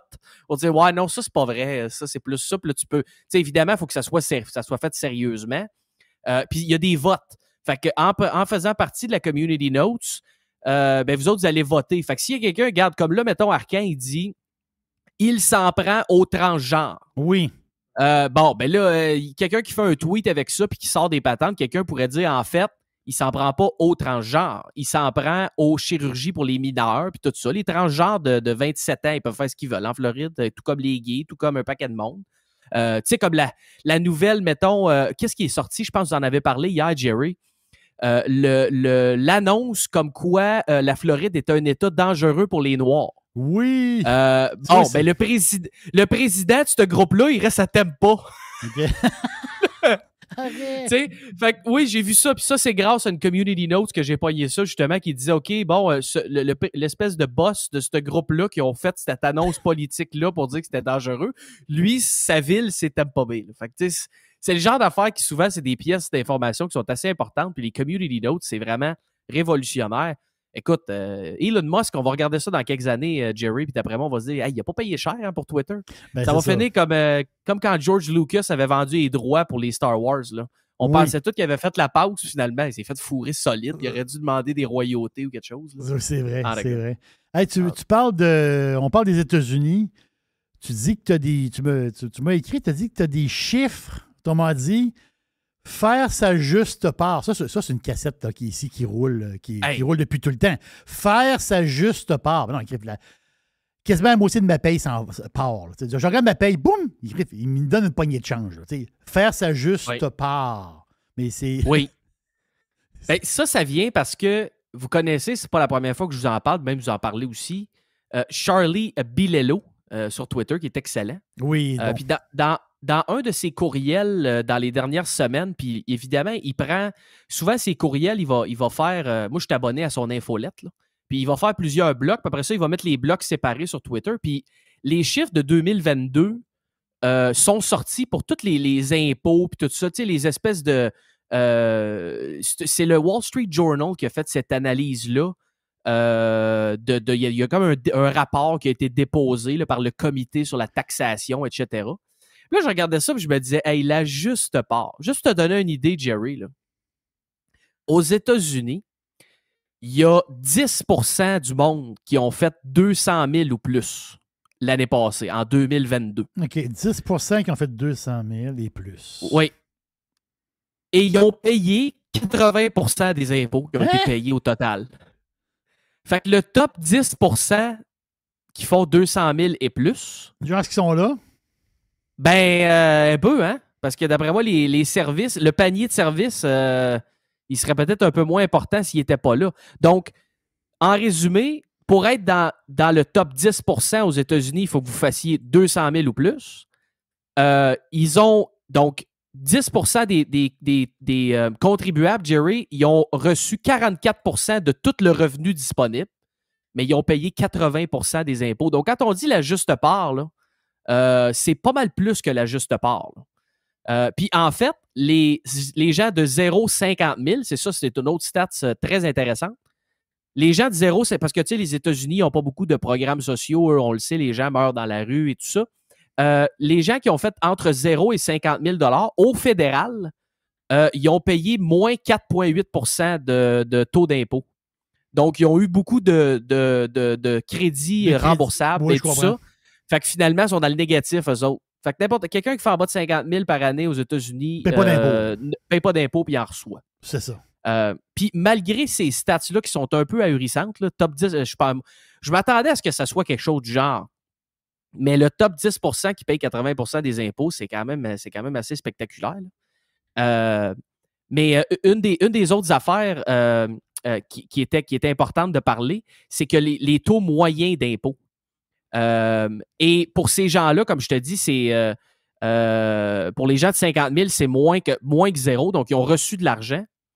Mais tu sais, mettons quelqu'un, là, une famille qui fait un bon salaire, Jerry, mettons là, bon, 2 bons salaires, mettons de 60 000 par année, c'est entre 100 et 200 000 par année, ça, toujours bien, là, oui. Si mes maths sont bonnes. Là. Bon, ben le taux d'impôt moyen pour cette famille-là, c'est 7,9 % au fédéral. Donc, en résumé, si vous vivez dans un État qui n'a pas d'impôt d'État, comme la Floride, par exemple, ou Vegas, ou peu importe, il y en a 7 ou 8. Il y a ou 7, New Hampshire. OK, New Hampshire, il n'y a pas d'impôt de l'État. New Hampshire, il n'y a pas d'impôt d'État et il n'y a pas de taxe de vente non plus. Moi, c'est ça, il n'y a pas de taxe. C'est ça. Je savais qu'il n'y avait pas de taxe, mais je ne savais pas qu'il n'y avait pas d'impôt. Puis le nouveau gouverneur, il veut diminuer les taxes municipales aussi. Fait que si vous voulez vraiment payer moins de taxes, New Hampshire, c'est une excellente option si vous aimez un peu le froid. Là. Live free or die. Exactement. Puis c'est proche des lignes. Mais la famille là, qui fait entre 100 et 200 000 par année, Jerry, si elle reste d'un État qui n'a pas d'impôt d'État, c'est 8 d'impôts qu'ils ont payé l'année passée. Ça laisse beaucoup d'argent pour payer le reste. Puis tu ne payes pas ton gaz à 6 piastres le gallon. C'est ça, 6 piastres le gallon ou quoi, de 1,70 le litre là, pour vous autres. Là. Ça laisse beaucoup d'argent pour te prendre une assurance parce que mais eux autres, ils n'ont pas l'hôpital. Donc, ils n'ont pas d'hôpital. Mais ça te laisse de l'argent pour payer une assurance familiale qui a du sens. Ben oui, parce que puis si tu n'as pas assez d'argent pour t'en payer une, ils vont t'en fournir une. C'est ça, le programme Medicaid, c'est exactement ça que ça fait. Donc, les gens que je parlais tantôt qui sont dans le 0,50 000, Jerry, qui n'ont pas payé, non seulement ils n'ont pas payé d'impôts, mais ils en ont reçu, là, le taux effectif est à moins 5 ben eux autres, ils n'ont pas à payer d'assurance non plus, parce que souvent, ils vont tomber sur le programme Medicaid. Donc, tu sais, ça, c'est effectivement, c'est un peu beaucoup de désinformation que, justement, quand c'est répété là, avec les community notes sur Twitter, moi, je vais me faire un malin plaisir à aller répondre à ces genres d'abrutis-là qui répètent n'importe quoi qu'ils entendent. Là. Beaucoup de subdigestifs. Fait qu'il des fois, il faut corriger la patente. Faut corriger. Là, on reste dans les affaires économiques. Ce qu'on parle de plus d'un pays industrialisé, c'est l'emploi, les taux de chômage bas, il manque de monde partout. C'est-à-dire, à un moment donné, tu te dis, écoute, il est où le monde? On dirait qu'il y a du monde qui ont disparu. Ça. On dirait que c'est comme genre de flash, là, boum! Il est comme disparu du monde. Non, le monde est là. Le monde est là. Mais là, OK, les jeunes, les vieux, qu'est-ce qui se passe? Là? Surtout aux États-Unis, là. Oui. Ben, c'est parce que le problème, puis même moi, le premier, Jerry, depuis la pandémie, tu sais, on entend beaucoup ça, dire ah ben oui, mais là, les jeunes, le monde, ils sont payés chez eux à rester à rien faire, puis là, ça travaille pas. Puis c'est vrai, pendant un bout, il faut se le dire, c'était vrai, il y a beaucoup de monde qui était payé à la maison à rien faire. Là. Mais le problème, c'est que souvent, on va regarder, tu sais, par exemple, le ratio d'emploi par rapport aux gens, bon, ben on va être à, je sais pas, moi, mettons 65, 70 75 Mais si on split, donc mettons qu'on se dit, bon, ben, on va prendre ceux qui sont dans le prime, là. Un travailleur, que ce soit qui sorte de l'université ou qui approche de la retraite, on s'entend, on peut mettre ça dans une catégorie 25-54. C'est eux autres qui consomment, c'est eux autres qui travaillent beaucoup. Ben, cette catégorie-là, Jerry, le ratio de ceux qui sont employés, il est plus haut qu'avant la COVID, là. Donc, tout ce monde-là parce que ce ratio-là avait baissé de 79 points à quelque chose comme 65 pendant la COVID. Mais là, on est remonté jusqu'en haut. Là. On est dépassé où est-ce qu'on était pré-COVID. Le seul problème, c'est que les gens plus âgés, donc les 55+, il y en a un méchant paquet qui ont pris leur retraite là-dedans. Là. Donc, l'espèce de ratio pour les gens 55+ est en chute libre. Et ça, ben, c'est aussi un peu la COVID. On le sait, Jerry, il y a du monde qui l'ont pris, leur retraite. Là, puis souvent, c'était une retraite anticipée parce que là, bon, la business diminue. Qu'est-ce qu'on fait avec toi? Tu avais un package de retraite. Bon, ben, gars, on va t'envoyer à la retraite 3 ans plus de bonheur ou 2 ans plus de bonheur parce qu'anyway, il faudrait te congédier ou il y a des gens qui ont pris la décision par eux-mêmes, dépendamment des packages qu'il y avait. Là. Mais tu sais, parce que même comme je te dis, moi-même, je me suis fait prendre à dire, ils sont où, coudons? Mais je pense que c'est juste l'espèce de bulle démographique qu'on nous parle depuis 20 ans, elle va finir par arriver. Là. À un moment donné, c'est du monde qui grandisse puis qui vieillisse. Ça va devenir vrai. C'est juste l'horizon et les gens sont plus en santé, plus vieux, etc. Fait que ça peut prendre du temps à se matérialiser. Mais présentement, on est dépassé où est-ce qu'on est la COVID. Donc, il n'y a plus grand monde, d'après moi, du moins dans les 25-54 qui sont à la maison assis sur le divan en train de rien faire, du moins aux États-Unis. Puis ça va être intéressant à suivre, Jerry, parce que d'un point de vue économique, puis je sais que tu en parles souvent dans ton boursicotage, mais tu sais, là, tout le monde, bon, là, il y a l'histoire de debt ceiling aux États-Unis, la dette, où est-ce qu'on s'en va avec ça? Là, il y a le plafond de la dette, exactement ça. Là. C'est ça. Après ça, tu as les histoires, bon, l'économie, on s'en va où? Les maisons. Tu sais, on n'est pas c'est pas jojo tant que ça. Si vous suivez les headlines, on s'entend, là, l'économie pour l'espèce de prévision là, pour le prochain 6 à 12 mois, c'est pas Jojo. Mais en regardant ces chiffres-là d'emploi, ben, tu te dis, OK, est-ce que le chômage, on va-tu être d'une place, Jerry, où c'est quelque chose qu'on n'a juste jamais vu de notre vie? Puis c'est comme un peu, bon, ça taponne, là, l'économie taponne un peu, les profits baissent, etc. Est-ce que le taux de chômage va augmenter? Ben, je suis obligé de te dire que j'ai regardé les chiffres d'emploi, ça va être dur de faire augmenter ce taux-là parce qu'il n'y en a pas de monde, puis il y en a plein de jobs d'ouverts. Exactement. Fait que ça va être intéressant de suivre ça dans les prochains mois, mais je voulais mettre ça au clair parce que moi-même, comme je te dis, regardez ça, je dis, ouais, tabarnak, personne ne travaille ici. Puis finalement, oui, il travaille. C'est juste qu'il manque de monde. Pas compliqué. Il nous reste juste une petite minute. Moi, Jeff, il n'aime pas les potins.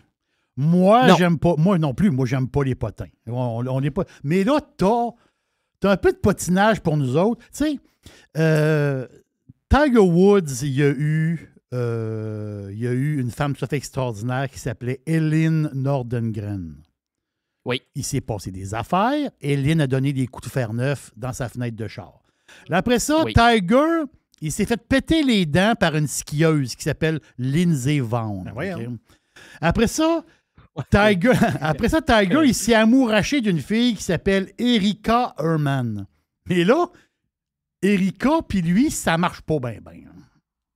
Non, ça a mal fini un peu. Là. Ben, comme Tiger fait avec quelques de ses blondes quand même. Là. Parce que, tu sais, là, on avait entendu là, les rumeurs comme quoi que les gars, ils auraient dit « on s'en va en voyage. OK, parfait, elle se prépare, embarque dans le char, s'en va à l'aéroport de Palm Beach. » Puis là, ils disent « ouais, non, finalement, il n'y a pas de voyage, puis on te laisse ici, puis tu n'as pas le droit de revenir à la maison. » Tu sais, c'est un genre de rumeur qui courait. Mais là, elle, ce qu'on ne savait pas, c'est que là, elle avait déposé une poursuite. Parce qu'elle disait que Tiger il avait fait signer un NDA. Et évidemment, elle blâmait du sexual harassment, là, j'ai le mot qui me manque en français, de harcèlement sexuel. Parce qu'elle dit, moi, je travaillais pour lui, puis là, il me fait signer un NDA. Fait que dans le fond, si je m'amourache avec lui, je perds-tu ma job, puis je suis obligé de faire pif-paf avec lui, puis tu sais comment ça va se passer. C'était très, très louche, son histoire. Fait que là, elle essayait de faire invalider tout ça. Mais là, finalement, il y a un juge qui est arrivé à Palm Beach, puis il a dit non. Il dit là, c'est fini tout ça, là. Toi, la fille, elle a amené aucune preuve comme quoi il y avait du harcèlement sexuel quelconque. Puis le NDA qui est signé, il est valide parce qu'il n'y a pas de lien avec le harcèlement sexuel. Puis, il faut que vous régliez vos problèmes comme le NDA l'entend, c'est-à-dire en arbitrage, en privé, puis ça n'a pas d'affaire dans une cour de justice. Fait que ça a comme mis le clou dans la patente pour dire, regarde, c'est pas mal fini, là. Donne son argent, donne-moi le cash, puis je vais m'en aller. Ouais, c'est ça. Parce que là, elle demandait des montants de fous, là. Mais tu sais, d'après moi, Tiger, à la quantité qu'il a, il va toujours bien lui donner une couple de millions, là. Peut-être pas 30 ou 40 comme elle demandait, mais on s'entend, il va lui donner quelque chose, là. Bon, oui, ça, c'est sûr. Fait que c'est ça. Fait que là, tout ça pour dire que cette histoire-là, qui avait comme été montée par les médias un peu, finalement, il n'y avait aucune base légale, puis la juge a dit, dans le NDA, ça dit régler ça en arbitrage, régler ça en arbitrage, puis le dossier est fermé, là. C'est ça. Mais ce qui est bon, on n'entendra plus parler de ça. Ce qui est bon à savoir pour les filles, c'est que Tiger Woods, présentement, il est célibataire. Des fois que... Oui. Oui, puis il y a un bon driver aussi. Là. On l'avait vu dans les photos. D'après moi, ça ne marcherait pas bien avec Chelsea Handler de son côté non plus. Là. Je ne sais pas si vous avez poigné ça hier. Là. Non, je n'ai pas poigné ça. Sur Barstool. OK, Barstool, OK. Oui. Elle a fait un genre de stand-up puis comique, puis elle a laissé entendre un peu qu'avec 50 Cent, dans le temps qu'elle était avec, là, l'anal, ça marchait pas trop. Là, OK, ça rentrait pas. Parce qu'il y avait comme un bon bois numéro 1, lui aussi. Là, fait que c'est ça. Ouais. Bon. 50 Cent, il a mis ce bout-là sur son Instagram, puis il a commenté en disant qu'il était très drôle et tout ça. Fait que c'est quand même très drôle de voir ça sur Barstool Sports. Là. J'ai eu un bon fou rire avec ça. Salut Daz, puis on s'en reparle bientôt. OK, salut les boys!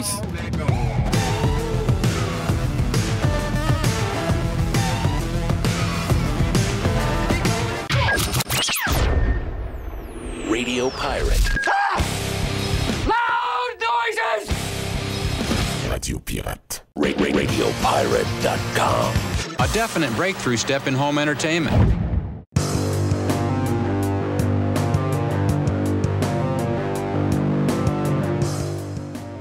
Je vois l'image présentement de Joe Hamel avec sa casquette des Knights de Vegas. Puis moi, hier soir, tu sais, je trouvais tellement qu'ils faisaient pitié, les Stars. J'ai dit, je vais m'acheter un gilet de Evgeny Dadonov.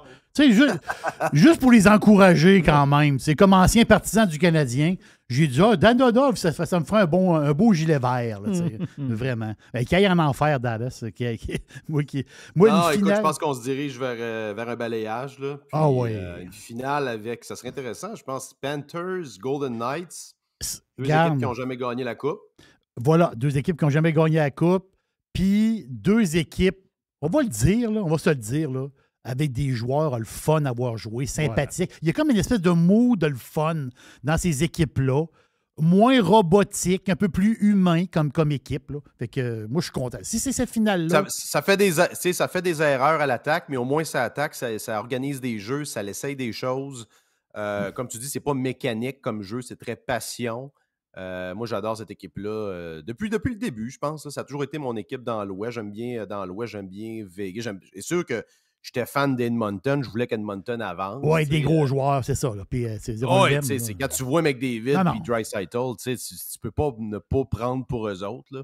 Mais écoute, je pense que là, ça fait la différence avec les Knights. Puis, écoute, je vais peut-être me payer un petit trip à Vegas. Là, dans la série finale, s'ils se rendent, ça va être une belle excuse pour aller faire un petit tour à Vegas. Hey, dans ma vie, Joe, je suis allé plusieurs fois en Europe. Tout le monde connaît un peu mon histoire. J'ai ma soeur qui habite là-bas depuis... Bon, ça va faire à peu près 40... Ça doit approcher à peu près 45 ans qu'elle habite là-bas quand même. Donc, quand je vais en Europe, je suis allé souvent. Pourquoi? Pas parce que je suis riche, parce que je demeurais chez ma sœur. Et là, j'avais mon pied à terre là-bas, justement à Malaga, dans le sud de l'Espagne. Et là, ça me permettait puis on sait qu'en Europe, c'est comme ça, soit prendre le train ou prendre l'avion pour aller se promener un petit peu. Puis souvent, c'est des billets d'avion très, très économiques. L'été dernier, Mr. White, qui est parti même de l'Italie pour venir me rejoindre, c'est un billet qui a coûté, je pense, 100$. Donc, là-bas en Europe, beaucoup de vols peu dispendieux. Mais là, il se passe quelque chose de bizarre en France. Il y a un peu, je sais pas, qu'est-ce qui se passe là-bas en France, là, d'un vol? Là?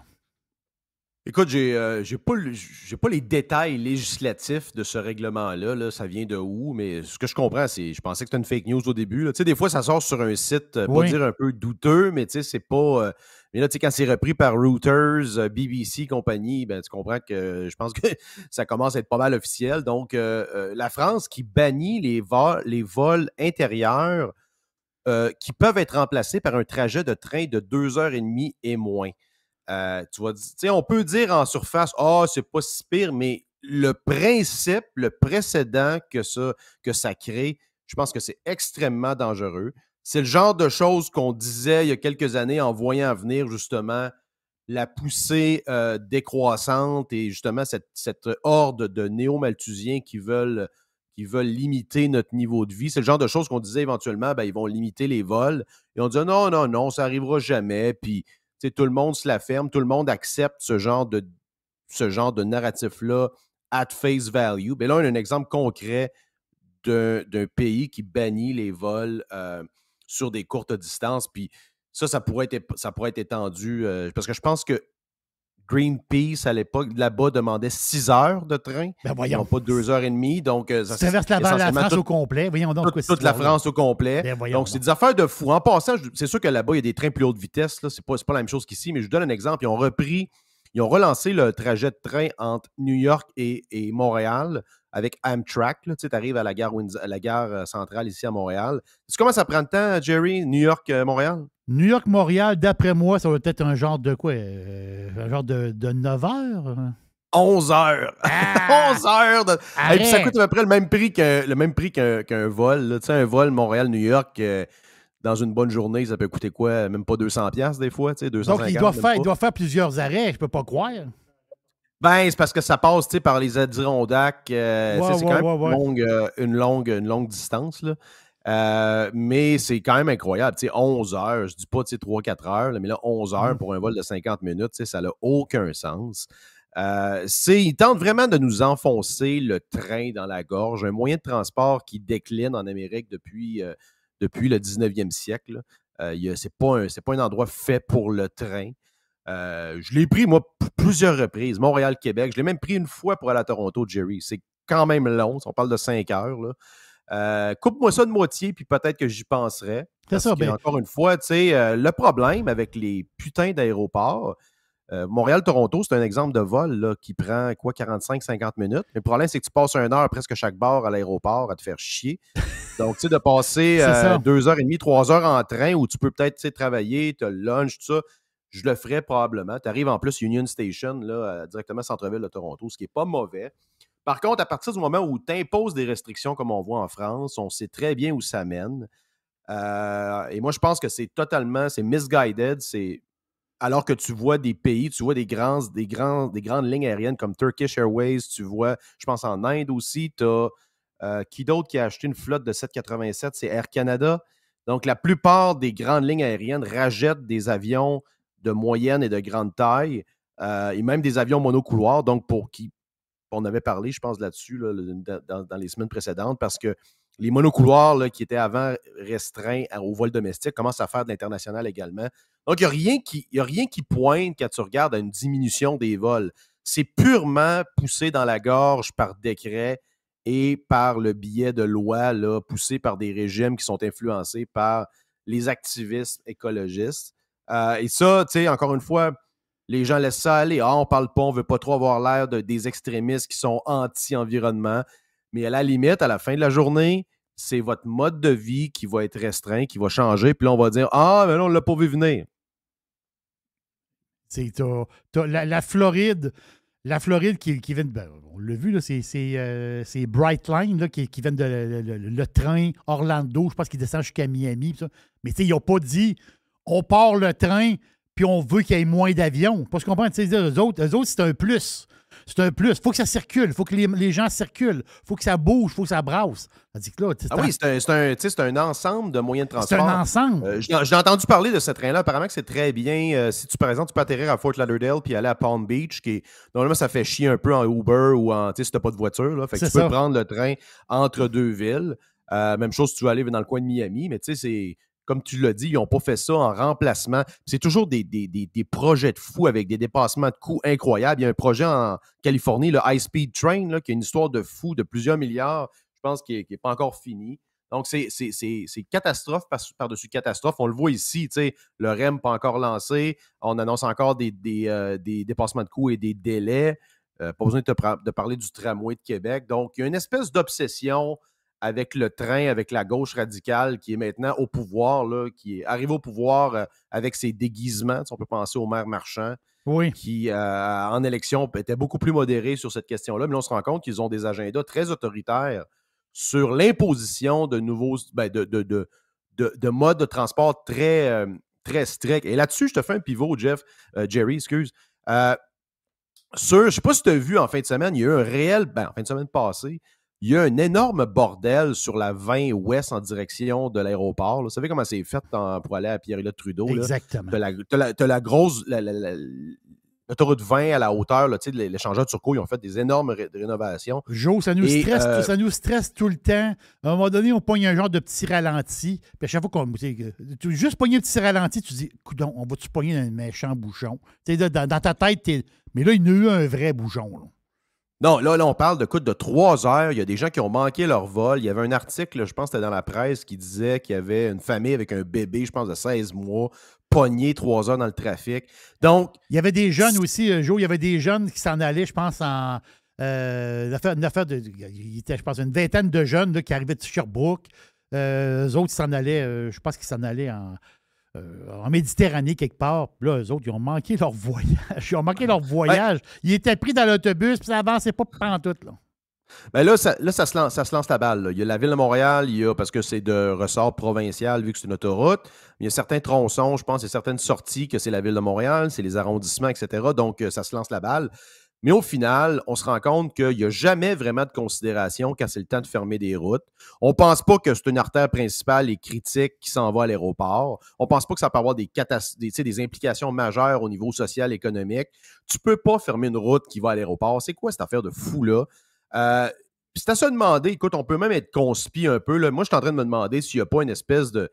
Je pense, tu sais, je crois très, très peu dans les théories du complot parce que ces gens-là sont très peu compétents. Mais tu peux te demander à quel point ils veulent nuire à un certain moment. Parce que tu regardes les chantiers, des fois, tu regardes à quel point ils ne sont pas pressés de réouvrir ou même carrément de nuire. Là. Tu te demandes à quel point c'est pas dire volontaire, mais ça ne les dérange pas de disrupter la circulation. Je pense que ça fait même leur affaire dans un certain sens. On le voit très clairement avec des administrations anti-voitures. On peut le dire, il y a une réelle guerre à l'auto, il y a une guerre aux familles, il y a une guerre aux petites entreprises qui est menée de plein fouet par les maires comme Bruno Marchand, le gars de Laval et Valérie Plante. Et c'est de plus en plus évident. Tu l'as vu, elle a tweeté comme quoi il y avait eu, je pense, 10 morts en fin de semaine sur les routes. Mais c'est quoi le rapport de ça, là? Comme quoi, c'est ça, là. Il n'arrête pas de... Remarque la twist de toujours mettre l'auto comme quelque chose de mortel. Tu sais, si tu divises par le nombre d'autos, puis le nombre de trajets, puis le nombre de kilomètres versus il y a 10 ans, je pense que pas mal tous les chiffres, Jerry, pointent dans la direction où il y a moins de morts, les autos sont plus safe, il y a moins de... en général, je pense qu'il y a moins d'accidents, puis il y a beaucoup moins de morts. Rappelle-toi, dans les années 60, 70, 80, les gens mouraient presque à chaque collision, alors que maintenant, c'est beaucoup plus sécuritaire. Donc, c'est vraiment un narratif. Il y a un doom scénario poussé par ces maires radicaux-là, comme quoi que c'est un genre de fléau qui est dans nos villes, qui vont continuer de limiter ça, alors qu'il n'y a pas de demande. Il y a aucun... Ils n'ont pas été élus pour ça, là. Ça n'a jamais été à l'agenda d'avoir de telles restrictions sur l'auto. Il n'y a personne qui demande ça à part des petits groupes marginaux d'intérêts entranchés, des affaires comme Piéton Québec, qui est noyauté par des communistes, qui n'a pas d'adoption organique. Il n'y a pas de demande de Piéton Québec dans la population. Il y en a peut-être un peu, là. Mais il n'y a personne organiquement dans la société québécoise qui veut ce genre de mouvement-là et on nous l'impose, on nous l'enfonce dans la gorge. Avant de placoter sur les marchés, si tu voulais nous parler un petit peu des marchés, c'est les marchés boursiers. Je veux savoir ton avis là-dessus. Je te lance là-dessus, OK? C'est un mouvement. Un mouvement. On a entendu que ça commence à jaser un peu en Angleterre. Puis, tu sais, en Angleterre, en Irlande aussi, en faveur de garder l'argent liquide, OK? Le cash money, l'argent, les billets. T'sais, au Royaume-Uni, c'est 15 % des gens qui payent cash. Le reste, c'est des cartes, tout simplement. C'est-à-dire, c'est des systèmes de cartes. Et là, l'affaire, c'est que ce mouvement-là, puisqu'il est arrivé une anecdote, je pense que c'est en Irlande. Il y avait une game de soccer, puis à l'extérieur, il y avait des machines pour acheter des billets pour aller voir le soccer. Mais c'est des nouvelles machines, puis les nouvelles machines, ils ne prennent pas l'argent liquide. Tu ne peux pas mettre un billet de 20 € dedans, tu ne peux pas 50 €. Tu peux pas y prendre. Donc là, il y a du monde qui ils disent attends un peu, là. Nous autres, on a de l'argent liquide. Est-ce que. Là, on parle de conspiration, puis tu sais, on jase, là. Il y en a qui disent que les gouvernements ou les banques, ils ne veulent plus qu'il y ait de l'argent liquide, puis que le Forum économique mondial, parce que d'autres, ils en ont profité dans le temps de la COVID, ils ont dit au monde, touchez plus à l'argent liquide, payez avec vos cartes, tu sais, les cartes que tu touches. Tu pitonnes même pas sa machine, là, tu passes ta carte pour payer, ou avec ton téléphone, justement. Mais ils disent, ouais, c'est une genre de machination du Forum économique mondial pour un jour arriver à ce qu'il n'y ait plus d'argent liquide. C'est une question qui remonte à plus loin que ça. Là. Il y a toujours eu premièrement, il y a réellement un désir de contrôle. C'est pas juste le Forum économique mondial, là. C'est plus, je pense, les banques centrales. La philosophie derrière les banques centrales qui veulent un contrôle accru sur le mouvement de la masse monétaire, l'émission de la masse monétaire. Donc, le fait qu'il y ait de l'argent qui peut être empilé quelque part et dépensé un peu par n'importe qui, ça cause problème pour les planificateurs centralisés là, des central planners des banques centrales. Ça, c'est une discussion qui existe depuis plusieurs années, qui a été ravivée par des trucs comme Bitcoin. Moi, je suis très pro-argent comptant. Je l'utilise très rarement. Là. Je paye toujours avec mes cartes ou whatever. Mais ce qu'il faut comprendre, c'est que l'argent comptant, c'est un moyen de payer sans risque de contrepartie et sans risque de censure et d'interdiction. Et on l'a vu, peu importe le côté du débat dans lequel vous vous situez, avec par exemple les manifestations des camionneurs, il y a des gens qui ont juste envoyé 20$ à ce mouvement-là, qui était totalement légitime, qui se sont fait saisir leur compte de banque. si vous applaudissez ce genre de choses-là, vous allez éventuellement vous ramasser dans une cause qui va être et le gouvernement va être contre vous. Et ces mêmes restrictions-là vont être appliquées à des gens, à des causes qui vous tiennent à cœur. Donc, la restriction, la capacité de censurer, et on ne parle pas de... Parce que ça, Jerry, tous ces mécanismes de censure et de sanctions-là, ça provient tout, et ça, il faut vraiment réaliser les précédents importants du 11 septembre là, pour la lutte au terrorisme, la lutte au financement du terrorisme, crime organisé, etc. Toutes les provisions d'identification des acteurs qui utilisent le système bancaire et de paiement, ça provient tout de ça. Donc, on voit maintenant que la grand-mère qui envoie 20$ puis qui se fait saisir son compte de banque, ben, c'est une conséquence de l'empilement des règlements là, des dernières années. Et est-ce que ça a arrêté le financement des activités terroristes? Probablement pas. Ils trouvent toujours d'autres façons. Oui. Est-ce que ça a arrêté le marché de la drogue? Absolument pas. Donc, il faut comprendre que les restrictions, il y a déjà des règles, des lois très claires dans le code criminel canadien. Et le fait, ça, c'est très arbitraire, là, ces règlements-là là, de saisie. Les banques, remarquez qu'il y a des banques qui vont couper votre accès au compte si vous faites un virement vers une plateforme de jeu en ligne, vers des échanges Bitcoin, etc. Et ça, c'est totalement arbitraire. Donc, je pense que c'est un droit humain fondamental de transiger avec qui qu'on veut, avec un moyen de paiement qui est libre de censure. Et l'argent comptant, c'est ça. Et pensez pas que je veux encourager des industries illicites. C'est pas ça le point. Le point, c'est que les gens ont le droit à une vie privée, ils ont le droit d'échanger avec qui ils veulent. Exactement. Et d'enlever la possibilité de l'argent comptant. En passant, là, j'ai déjà parlé avec une personne au placé chez Garda qui me confirmait que il y a un plan d'urgence, Jerry. Tu sais, s'il y a une vraie urgence, là, genre une évasion extraterrestre ou une bombe nucléaire et que les gens paniquent, que les banques ne fonctionnent plus, il y a des protocoles établis. Il me parlait des États-Unis, mais c'est probablement le cas ici. Là. La Réserve fédérale a des points de distribution avec des partenaires comme Garda pour donner de l'argent comptant. Tu sais, mettons là, que tout le monde se ramasse dans la merde, on n'a plus accès à nos comptes. Ils vont donner genre 200$ par personne, no questions asked, pour garder la civilisation en vie d'une certaine manière. Donc, c'est ça, l'argent comptant. C'est un moyen de paiement, c'est un moyen de transaction sans risque de contrepartie et de censure. Et conceptuellement, c'est important de le comprendre. Et ce débat-là que tu as soulevé en Angleterre, il est très présent ici. D'ailleurs, la Banque du Canada commence à faire une consultation sur l'avenue d'un potentiel dollar numérique canadien qui a des implications gigantesques là, pour les particuliers, les entreprises et même les banques commerciales, Jerry. Ils doivent réaliser que ces innovations-là, c'est très, très dommageable pour les banques commerciales parce que c'est à travers eux qu'est créée et détruit la monnaie par les produits financiers, etc. Donc, il y a des intermédiaires de la création de la monnaie actuellement qui sont les banques commerciales.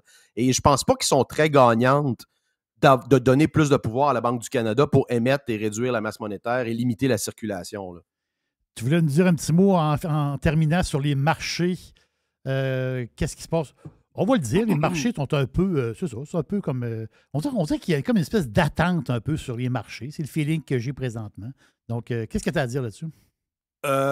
Écoute, on a vu dans les dernières 2 semaines un pivot, tant au Canada qu'aux États-Unis, à l'effet que la pause de la hausse des taux d'intérêt va peut-être pas se poursuivre. On parle même maintenant de hausse potentielle dès juin, ce qui n'était pas pantoute dans les cartons. D'ailleurs, le marché price encore une baisse de genre 100 points de base, donc 1% début 2024 jusqu'au Q2, je pense. OK. Rappelle-toi, quelques mois avant, on parlait de baisse en 2023. Moi, je pense que ça fait longtemps que je le dis, il n'y aura pas de baisse de taux en 2023. Il va peut-être même avoir une rehausse de taux. Je continue de penser que la pause que la Fed et la Banque du Canada ont fait, c'est une erreur. Ils auraient dû continuer à augmenter de 0,25 du moins. Parce qu'on est encore à quoi? 6 là, dans certains cas, 4 et quelques pourcents. Donc, c'est 2 fois la cible d'inflation. Il faut continuer, je pense, à tighter. D'ailleurs, on commence à voir un peu les effets, mais ça se fait à un niveau assez lent. Tu as vu tout le débat actuel, là, c'est un peu une pièce de théâtre, l'affaire du plafond de la dette américaine. Ça finit toujours par se régler, puis à chaque fois, je pense que ça fait 20 ans que je suis la bourse, puis ça arrive à toutes les... Tu te rappelles de ça, là, à peu près toutes les fois, ça arrive, finalement, il y a un accord de dernière minute. Donc, je pense que ça commence à être pricé pas mal, cette affaire-là. Je continue de penser qu'il n'y aura pas une énorme récession. Là. Le marché est overly bearish. Les chiffres d'emploi sont encore bons. Donc, y a-tu... Écoute, une petite parenthèse sur la guerre en Ukraine, parce que ça fait un peu... Oui. C'est un risque systémique sur les marchés également. Je pense qu'on commence les marchés, les institutions en général commencent à se résigner sur le fait que la Russie ne sera pas expulsée là, du territoire ukrainien. Là. Je pense que les gains qui ont été faits par la Russie vont malheureusement vont demeurer, ou du moins une grande partie. On peut avoir un genre de stalemate pendant des années. C'est fou de voir à quel point la presse occidentale, les institutions refusent d'avouer ce fait-là. Là. Il y a une espèce d'omerta sur « Oh non, la Russie va manquer de munitions. La Russie... » Regarde, la Russie, là, ils ont perdu quelque chose comme 20 millions de personnes dans la Deuxième Guerre mondiale, là, juste en poussant du monde devant les canons, etc. Donc, la Russie, elle va aller jusqu'au bout là-dedans. Puis le bout, c'est quoi? C'est-tu l'arme nucléaire? C'est pas tout un régime que je défends, au contraire. Moi, j'ai aimé en passant ce que Trump a dit là-dessus. Tu as vu dans le town hall, là, il a dit... parce que la fille voulait le commettre du côté ukrainien ou du côté russe, peu importe. Il disait non, moi je veux que la guerre arrête puis que les deux côtés arrêtent de se tuer. Je pense que c'est ça qu'on veut. C'est que les communs des... Puis ça, c'est rendu extrémiste en passant comme Jerry. Ouais, c'est rendu extrémiste. C'est rendu extrémiste de vouloir la paix dans le monde. C'est quand même incroyable. Quelle époque incroyable. Non, mais c'est-tu capoté que c'est le seul politicien qui dit ça pareil? Là? Oui. Ouais, Oui. je te parle d'une twist. Je te parle d'une twist, Jerry, que je vois depuis longtemps. Tu sais, les pays... Les anciennes républiques dans le giron soviétique, tu sais, comme la Roumanie, Bulgarie, Hongrie, tous ces pays-là, Jerry, il y avait des stockpiles, des entrepôts, puis des armements qui datent. Tu sais, tu regardes leur flotte d'avions, c'est des MiG, c'est des hélicoptères russes, c'est des tanks russes, des T-72, T-64. Et là, ils ont tous donné cet armement-là à l'Ukraine, ou en grande partie, du moins, ils ont donné beaucoup de chars à l'Ukraine, qui, elle aussi, combat avec de l'armement russe en grande partie. Là. Et là, tu sais ce qui est en train de se passer? C'est quelque chose que j'ai calé, puis ça, c'était tellement évident, c'est ce qui allait se passer. Ils sont en train de remplacer les flottes de chars, les flottes d'avions, puis les batteries d'artillerie par de l'équipement américain. Tu as vu, la Roumanie vient d'acheter 54 tanks Abrams, alors qu'avant, c'était de l'équipement soviétique. Donc, c'est le Klondike pour les fournisseurs d'armes américains. C'est le Klondike, voilà. Et là, la bonne gauche, la nouvelle gauche radicale là, qui a passé les 2 dernières années. La gauche guerrière. La gauche autoritaire qui a passé les 2 dernières années à être le porte-voix du discours étatique en défense aux grandes pharma est maintenant le porte-voix des fabricants d'armes américains. Ça, c'est le même monde, Jerry, qu'au début des années 2000, là, il accusait tous les conservateurs d'être pro-Bush, pro-guerre. Ah, vous travaillez pour Raytheon, puis Lockheed Martin. C'est eux autres qui ont le discours pro-guerre. C'est des warmongers. C'est incroyable le pivot autoritaire de la gauche. Et tu vois qu'il y a des gens qui sont mal à l'aise là-dedans, qui veulent se distancier de ce discours-là, mais tu vois qu'ils sont très bons pour catégoriser et ostraciser quiconque a un discours modéré là-dessus. Là. Jonathan, merci beaucoup. Très, très intéressant. Très, très intéressant. Donc, on s'en reparle la semaine prochaine. On s'en reparle bientôt. Absolument. En finale de la Coupe Stanley, go Knights. Go. C'est ça. Je les ai pris pour la finale, moi. Donc, alors, les Panthers vont surprendre jusqu'à la fin. Là. 4 chocs avec la Coupe Stanley. Là. Ah oui? Ils l'appellent Chucky à cette heure. Ah oui, c'est Chucky. Moi, j'ai vu l'image de Chucky. C'est bon. Hey, merci beaucoup, un Joe. ou l'autre, on va avoir un bon show. Merci, Joe. Ciao. Fait que c'est la fin, Joey, de Radio Pirate Live pour aujourd'hui. Et demain, c'est le grand retour de... Jeffrey qui revient, qui a... je pense qu'il n'aura pas frappé une balle de golf, mais il va jaser avec beaucoup de monde. Ça a été un pas pire gros show pareil aujourd'hui, là. Très le fun. Oui. Vraiment, vraiment le fun. Mais c'est sûr que quand Jeff est là, c'est pas pareil. C'est Jeff, non? C'est Jeff. Ah oui, c'est Jeff. Jeff va être là demain, puis merci beaucoup d'être là dans le live.